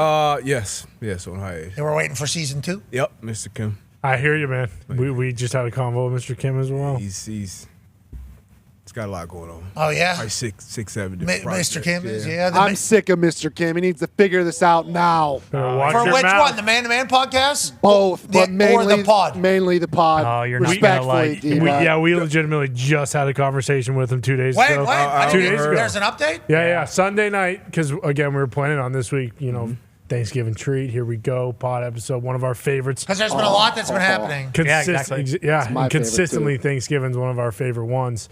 And this was kind of our, idea to launch it on Blackout Wednesday. And Mr. Kim on Sunday said, "Hey boys, Who is Mr. Kim? I don't know. he's the best of the best, man. He's the one that stirs the drink, as they say." I didn't even know Man-to-Man was going to fall into the Mr. Kim Me umbrella. either. Of course, this Mr. Kim guy's everywhere. And now I'm hearing my Thanksgiving pod episodes nowhere to be found, even though it was maybe going to come. And I didn't know it was potentially going to come until just moments ago. Yeah, absolutely. I mean, Connor and I were absolutely floored, taken aback when he said, "Yeah, I've pulled all financial backing." So, Mr. Kim has? Yeah. Well, I mean, we fired up the group text. The pod. I thought he's the one that paid for season 2. That's why you guys didn't. That's what we thought. He greenlit it initially, and it Yeah. was just like, you know what? Fuck. Actually, I'm gonna have to pull all financial back. I don't know if something's going on in a different sector that he's kind of. Hold on, Foxy, because we allowed Mr. Kim to purchase the pod, right? Is that not, if you recall? Exactly. And I Foxy's trusted boss, Mr. Kim. okay. Definitely. No, Foxy is a member of Podiac, like Yeah, I Podiac. am.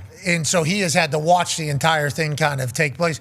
And me and him have been bummed out through it all, but for the good of the pod, we let this happen. Remember, you guys were pumped for Mr. Kim. You remember that? Yeah, and I mean, it's very similar, actually, kind of to the Chair Company, Tim Robinson's new show. The leading director on the Mall just kind of came back and he said, "I want to scrap this whole thing. I want to completely redo everything we were planning." So unfortunately, I think there is going to be a little bit of a redesign. Mr. Kim did mention he really wants to hear more from Mitt McMahon and Debone. So I don't know if that means a new cast for the pod. I don't truly think this know. doesn't sound smart. You guys need to claim a little ownership over your shit. tried. I We guess would. I've taught you absolutely We nothing. tried. We got- you He got owned it. somebody that we have never even met before bullying you boys. He I owned don't- it. And you know what? In turn, bullying the Podiacs, which me and Foxy don't appreciate. But see, we trust your judgment. So you gave him 100%. No, you ownership. guys did this. No, You pitched we, this. we didn't give him anything. You gave him 100%. No, ownership of the Foxy, pod. that's not how this went. No, Please that's remember. bullshit. And did Mr. Kim say where all of his money went? Because we knew he had a lot of money when we trusted him with the pod. Yeah, exactly. You guys trust him with the pod, just like we did. I And ain't so, pocket watching Mr. Kim. What Yeah, he no does way. with his investments and his financial situation. He's very good with That is none of calculations. my concern. Yeah. You know, Well, it You guys sounds want like you to. guys are getting catfish potentially. we could No. be. It was a phone call. It wasn't a FaceTime. Yeah. I didn't actually see his face. You guys need to set never seen picture, this guy? fork, apple. You need to set the scene with today's newspaper. We need a photo. You guys are getting catfished. well, we know that even those things can kind of be wiggled around, and AI I don't these even, days. I don't even want to go into exactly. Which would have been a great topic on the pod. A fucking country running it. You don't know. I mean, we had a whole year mapped out, so we got to go all the way back. I mean, You guys got non-compete? Can you go somewhere else? Can you do it somewhere else? Like We on a ain't different leaving channel? Mr. Kim, man. What? He's the best in the business. Why Never would we, met him. Why would we leave something Once that you're we know locked is in with Kim, you do not leave. Oh, Guppy, we don't need to hear Canada getting involved in this That's good. conversation. That's right, though. Let's move along. College Football Playoff Committee will release its newest college football playoff projections off of their rankings, nobody else's. It's one of the most important things that happen through week-to-week basis in college football. This group is going to set the 12-team playoff that is going to start at 12 and count down to 1. Ladies and gentlemen, let's head to Hammer. AP Tone, obviously you're a college football author, multiple time now at this case. What do you think the College Football Playoff Committee is going to roll out this evening? And how do you think Hunter is going to do as the chair in the interview post with Reese Davis? Yeah, this week was a difficult week to predict. Oh, no, it wasn't. Actually, that's the same exact bracket that the committee did last week, and every single team won. So they have an easy bracket. If they want to, Hunter just come out tonight and say, hey, Reese, everybody won, nothing changed. The one thing that could change was obviously Oregon had the biggest win this week of these teams. They beat USC at home versus a ranked team. So Oregon could maybe go to 6. I don't see them. Maybe go to 5. I don't see it, though. We've talked about this since the very first week. I thought the committee didn't love Oregon. It was because their lack of quality wins. But they did get another quality win, so maybe they do something with Oregon. But other than that, every team that was in the playoff last week or the predicted whatever that they put out won. So I don't see much changing tonight. Okay, so we assume that Hunter will be able to come out and just reiterate the stats that he had from last week. Is it kind of chalk the rest of the way if this happened? I mean, I know top 4 are going to play against each other, we all assume. Mm-hmm. And then Texas Tech's got West Virginia. Yep. Which... Don't sleep on it. That's in Morgantown. Mm-hmm. Yeah, spoiler. Yeah, I mean, what's the line? 24 and a half. Wow, Right Mountaineers where we are want 'em. favored? No, so it turns out. No, Pat, a lot could happen. It's the other way. Holy shit. Go ahead, Tom. There's still a lot that could happen. Like when you, Foxy, can you go back to that for me, please? Yes. All right. So Ohio State obviously has Michigan. They haven't beat them in 4 straight tries. They've been the number 2 seed in every single time that they've lost in the 4 straight. So who knows what happens there? Indiana's Purdue. That's probably going to be a win. A&M's got Texas at Texas in a rivalry game, so something could definitely happen there. A&M needs to win to get in the SEC championship. Georgia has Georgia Tech. Now, have they looked great? No, but last year that game went to 8 overtimes. Texas Tech does have WU that we talked about. Who's number 6? Ole Miss has obviously the Egg Bowl, so another rivalry game. They're only 6.5-point favorites on the road at Mississippi State. Good team. Oregon's got Washington, another good team. That'll be a tough game there. Oklahoma's hosting LSU.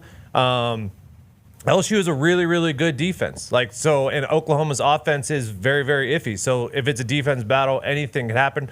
Notre Dame goes to Stanford. Probably not going to be a great game there. Then Alabama's got. No, they got the axe back. I know they do have the axe back, and it's a 10:30 Eastern start, so maybe it's tough start time for Notre Dame.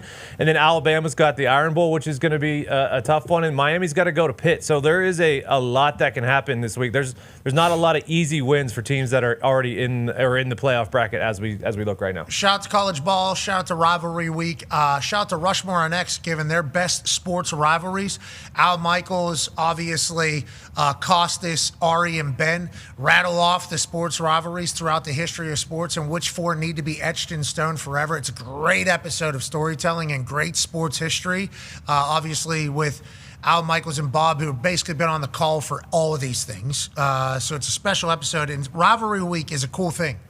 This is an awesome thing that college has and does. In all these games, not all of them, a couple of these teams will pound the other team. For sure. And they will dance in their face. And hopefully they won't punch them in the balls or spit on them. Mm-hmm. That is what we're all hoping for the rest of football as we go. But there's going to be a lot of crazy outcomes here, just strictly off of emotion. That Egg Bowl, Ole Miss, Mississippi State will be fun to kind of follow along with. That'll be a fun one. A&M and Texas, I see some people picking Texas to beat A&M very confidently, saying, hey, Texas, this is when they get them. Arch playing his best football. Elko and the boys need to peak. Obviously, they're heading into the playoffs. Oregon, Washington, after watching that Oregon team and meeting that Oregon team, I feel like they're dogs this year. The Indiana loss is obviously something that's going to happen. Indiana was a very mature team at the time. They were ahead of schedule. I think they were playing great ball. I think Oregon's doing the same. And is this the year for Ohio State? Oh, buddy, 2,187 days. That's an interesting stat that we just got shown here from Bruce Brown. Just a long time. Wow. In Ohio, one more tomorrow. What's that? It'll be one more tomorrow, right? You can add one to it. Yeah, that's right. Tomorrow will be 2,180. I don't know. I don't know what the original number was. 8. And then the next one will be 2,180. 9, I believe, right? Yep. And then the next one will be 2,190. That's a crazy one when you go from 89 to 90. That's the one that can really trick you, There it is. Thanks, Bruce. There you go, Bruce. Age. Why is Bruce a Michigan fan? Family thing, I believe. My grandpa worked for 45 years in a Ford factory in Detroit, Michigan. My dad grew up in Dearborn, Michigan. So. Okay. Does that answer it for you? Yeah. Why don't you fucking ask another It's a stupid family question? thing. It's a family thing, I guess. When they win, Bruce is always talking about Michigan. When they're losing, I never hear him say anything. Whoa! You're saying he's a front runner with Michigan Wolverines? Is that what you're saying? No, I don't know. I just don't. It pops up at moments every once in a while when something happens with Michigan. Did you know him 2,188 days ago? I did not. I don't think so. Did I? I don't know. Did So I, things Bruce? have been very good since you've met Bruce Brown and since Yeah, you've you're known right. Bruce You're right. Brown. Maybe that's why. Bruce, I like that you're a Michigan Wolverines fan. And I like that Michigan Wolverines take credit for the Ohio State Buckeyes national championship last year. I like that they think that the Ohio State Buckeyes just cannot beat Michigan ever again. And I appreciate the fact that Ryan Day has had to deal with that. As a national champion, his team's #1 in the country, and he still has to answer questions about, what are we doing about Michigan this year? What are we doing about Michigan this year? It's special, man. That's a special thing to have, Age. It sucks if you're at Ohio State in this situation. You haven't been. No, Ohio State, over the course of the rivalry, Ohio State feels very, very good about where they're at. No question about that. Oh. Especially even, these last 4 years, we understand what's happened. Michigan's done a great job. They're a great foe, great rival, but that's what it is. That's what makes college football awesome. Like these games, and there's a bunch of them this week. National championship, big deal, right, for the Ohio State Buckeyes? Huge. They lose to Michigan again. You think that propels them into another national championship run? That'd be A-okay with people in Ohio? Or? No, I don't not think that would be A-okay. You better go run the table again if you don't figure this one out. But either way, it'll be it'll make everybody a lot happier, obviously, if Ohio State gets a win here. 2-score favorite. It's a lot of points. Yeah, that's a lot of points. For a division game. Yeah. What was it last year? Like 20, 21? Yeah, it was a bunch last year. I mean, I don't know if you watched the game last year. Will Howard, he was comatose on the field for 20 minutes, and then he got up and sprinted up and down the sideline and played the rest of the game. Like, he got smoked and came back. I give him a lot of credit, actually. Yeah, he's a dog. What happened to the Unk? There's no Unk over there? Nah, he was playing in 1997 for most of that game. Will? Yeah. He might start this week. We know what the Unk over there is doing. What's that? A lot of Steelers fans want him to start this week. Guys haven't learned your I'm lesson okay yet? with it. You guys, Aaron Rodgers is your fucking quarterback. What do we... What's it matter? Also, I wanted still in it. Loved Mason. Time for the league. Also, I need to say this because I'll get attacked because people think that I'm putting Miami in the playoffs.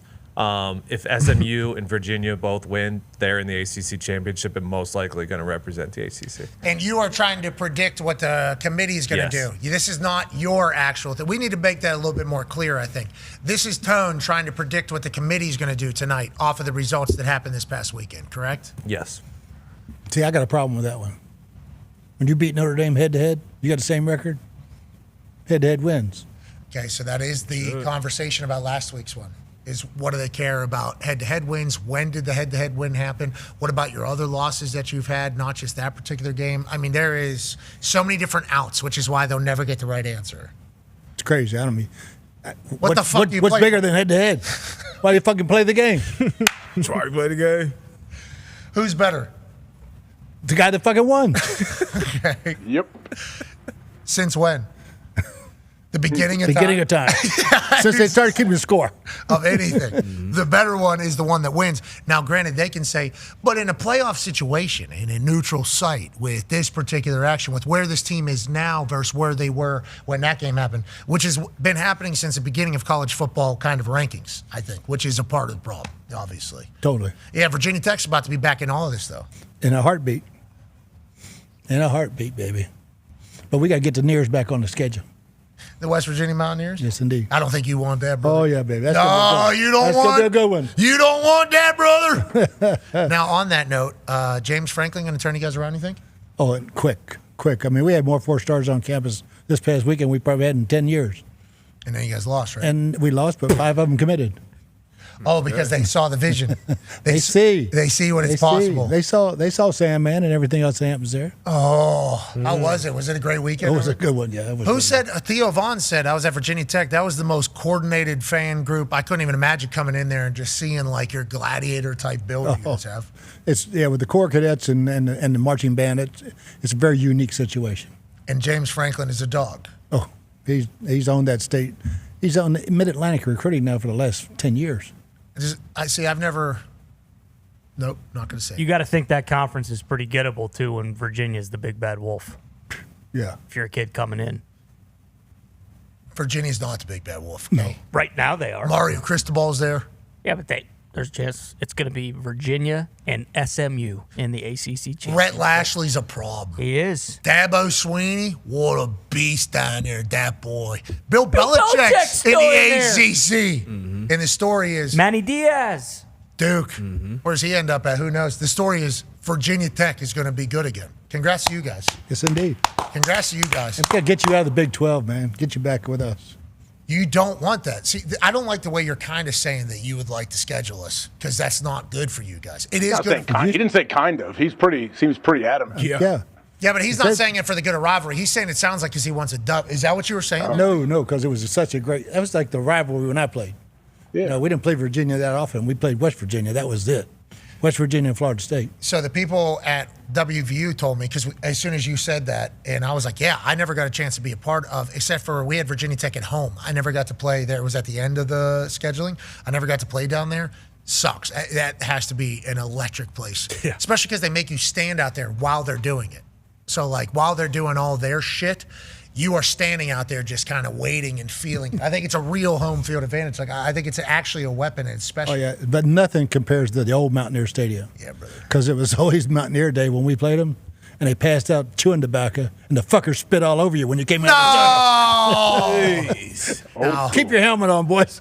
No. Shit flying out of the stands. It was great. You were walking near their splatoons. Yeah. That was where their splatoons were. What'd you say? Throwing batteries. Yeah, they used to do that. Who? Bush League. Where? Right out there. I didn't have many good times out there. We're good. Especially against you guys. We're really A lot of night games, like Thursday, ESPN night games. Yeah, we were good against you guys. We had a lot of highlights, a lot of good moments. Pat White depleted 4 of your guys, I think.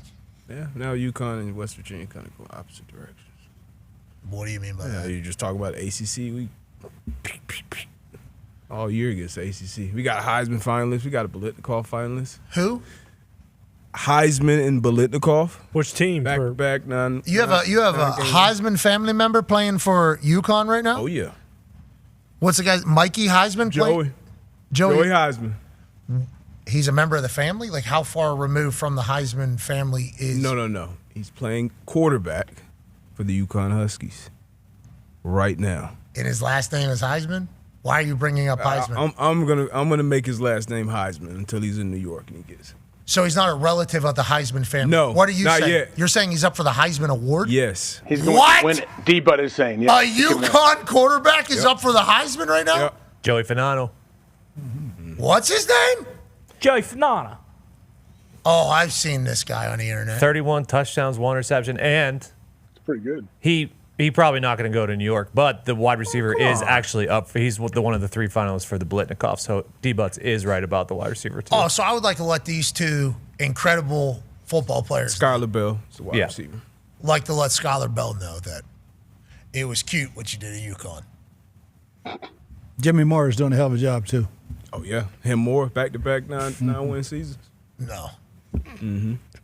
They need to come to West Virginia. Stop it. No. They need to come to West Virginia. Nope. Mr. Fagnano needs to come down there, back up Scotty Fox. Yeah, you don't need a QB. So Scotty Fox can play quarterback, and Mr. Fagnano can be the backup. Mr. Bell, obviously, we got an offensive line that's brewing. We love to throw you to rock. Are you guys going to be able to keep these guys? I hope so. I hope so. You know, the state of college football is tough. Independent. Ohio State's throwing that ball to Bell next year. Oh, my God. Yeah. Julian saying, hey, just back there. Oh, who's the Biletnikoff winner guy from UConn? Yeah, he's part of the Buckeyes now. And that's his 13th touchdown of the year. That'd be great. That sucks. That's where we're at. If you would like to say we're in the same boat, that is where you would compare us. That if we were to create a Biletnikoff at either of our schools, which it sounds like you might have done. See ya. First thing I was smoking. And I don't like that. I hate it. Yeah. I don't like it one bit. Running back for the Buckeyes right now. He's a really good ball player. Leading tackler right now from Missouri, really good football player. These guys cut their teeth in Morgantown. Now, it's bullshit.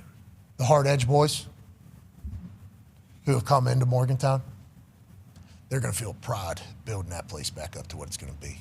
So other schools are going to certainly give them more money and sell them hard whenever they have their success. These boys aren't budging. And that's the Mountaineer difference. And that's why you don't want to schedule us. Okay? Yeah. James Franklin's going to get those guys in there. They're staying. Price is right. The deal is real. You might flip Kevin Brown.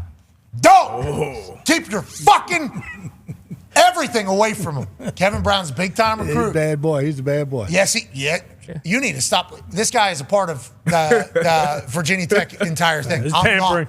I'm not. This guy's actually part. This is tampering. We already signed this. Nope. No signing. Nothing is on paper yet. It's not allowed yet. Soft verbal commitment. This guy told us. Well, it's not soft. This goes way back to the 70s. I first started college coaching. I'm recruiting in D.C., and the guy, he signed with Kansas State. Coach says, I don't mean shit. D.C.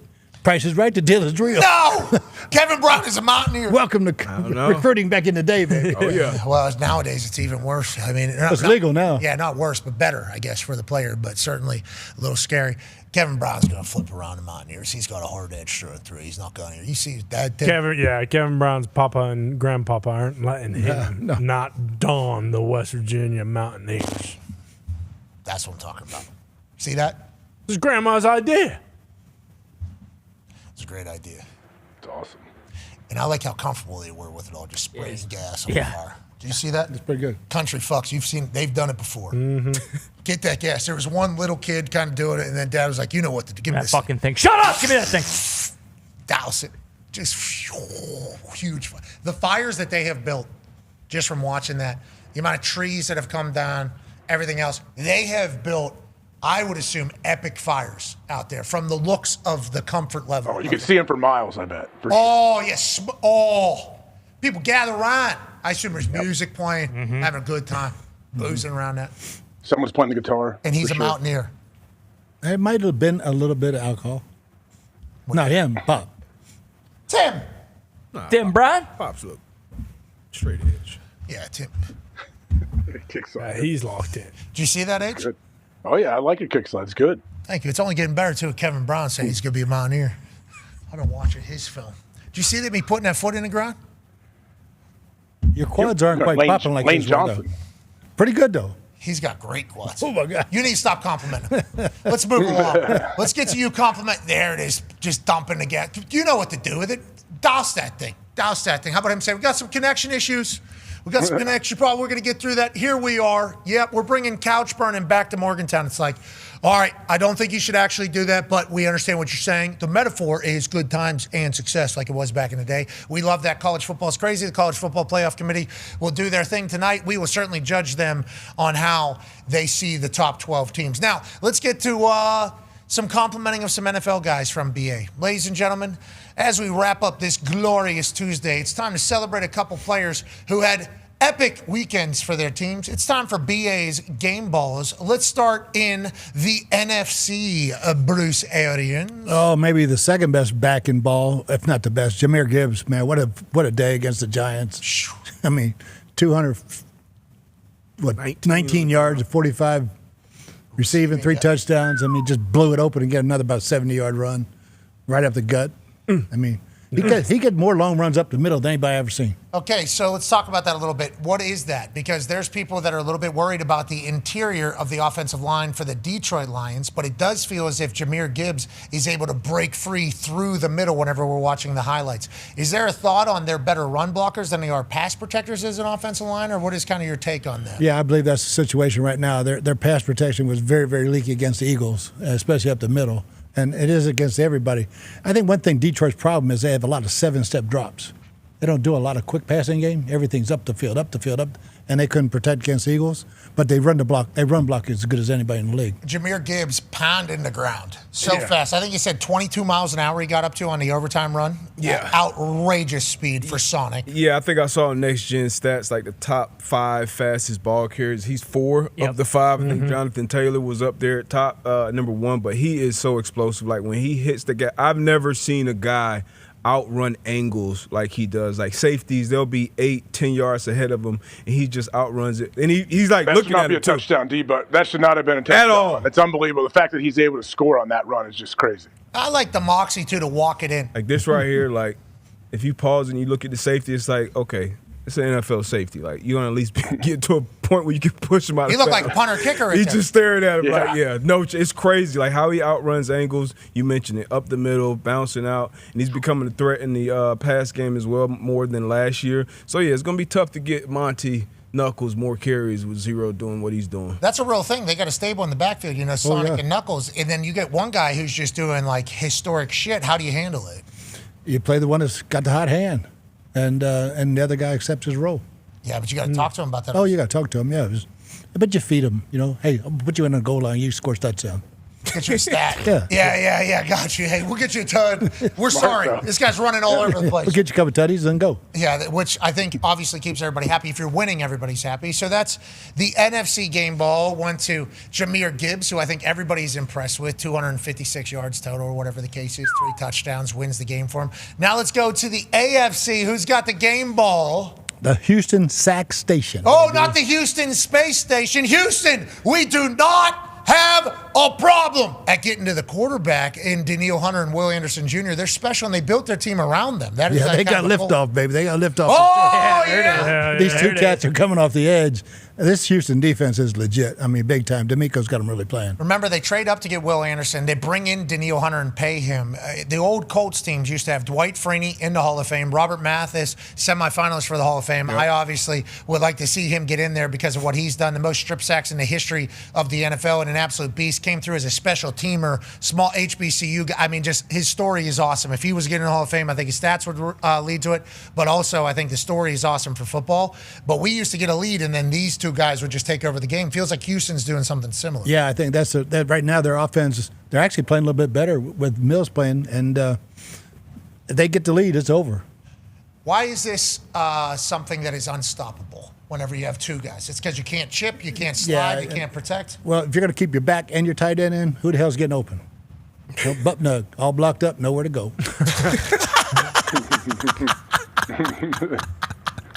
Makes sense.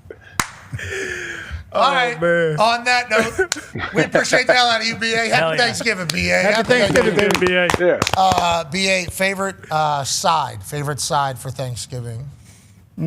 Green bean casserole. Ooh. That's a little old school. Haven't heard that. Oh, yeah, it's old Pennsylvania, baby. Oh, yeah. My mom, actually, she's, I don't want to say my mom's a great lady.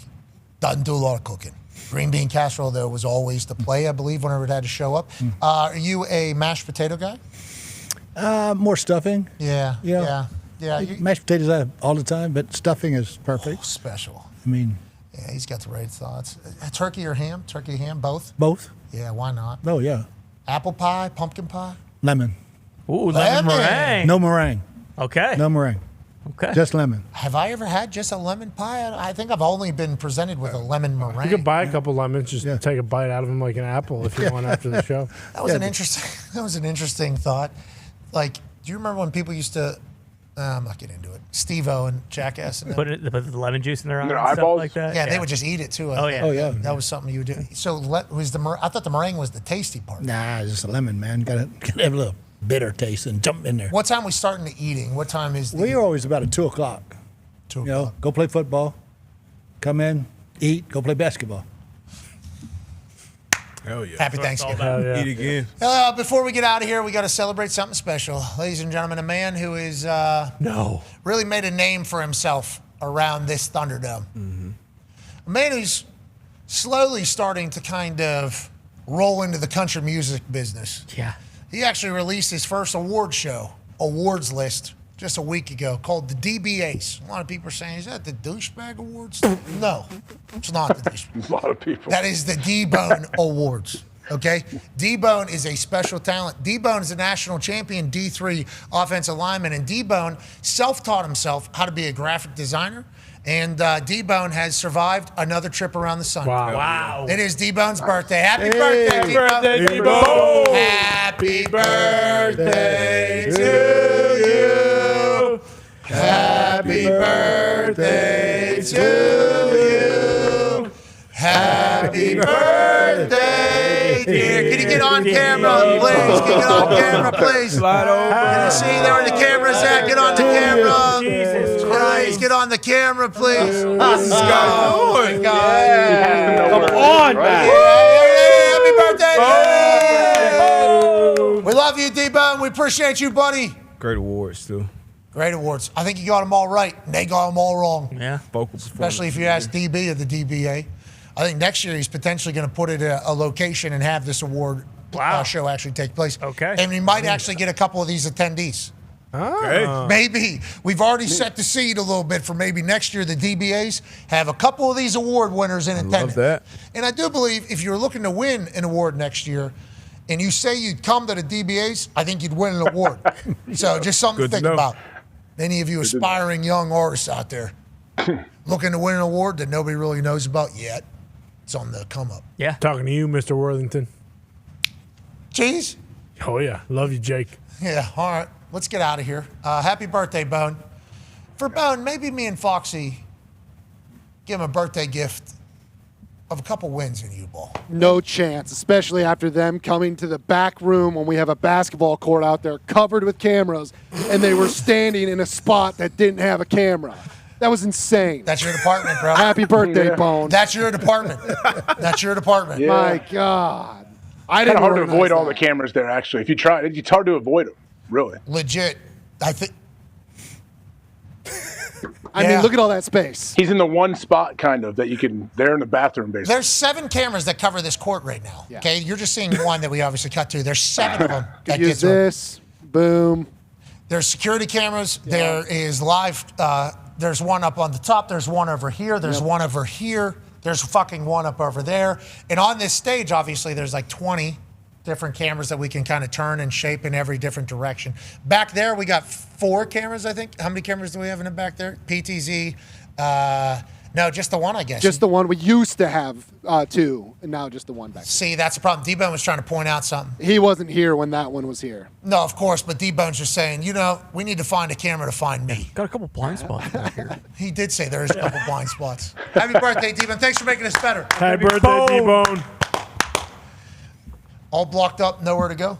No, I said, baby. Good. Butt nug. Butt nug. Butt nug. Let's hope Tom Brady doesn't try to say that on TV. Oh, no. Tom, why don't you come on out here, bud? Jeez, that can't be. That's stuff. Just the immediate. Oh, my God. I don't want to listen back to it. You should. I don't want to. Did I? It's close. I think Burkhart gave him a. No Blandino did. Be a friend, tell a friend something nice. It might change your life. Shout out to you, BA. Shout out to you too, D-Butt. Happy Thanksgiving, man. Happy Thanksgiving, fellas. What's the sides? Oh, you can just play that song. I got I like them all, but I'll probably have to go yams if I had to with sweet potatoes. Yeah, yams are delightful. I too am a sweet potato man myself, and obviously stuffing. Mm-hmm. Stuffing, yeah. Just a party in there. Guy who's eating lemon pie like stuffing. That's a good sign for you. I don't love that. Be a friend, tell a friend something nice. It might change your life. We're in this thing together. BA, anything for the team here? Great show. Better win next week, baby. Hell yeah. Team on me. Team on 3. 1, 2, 3. Team. Goodbye.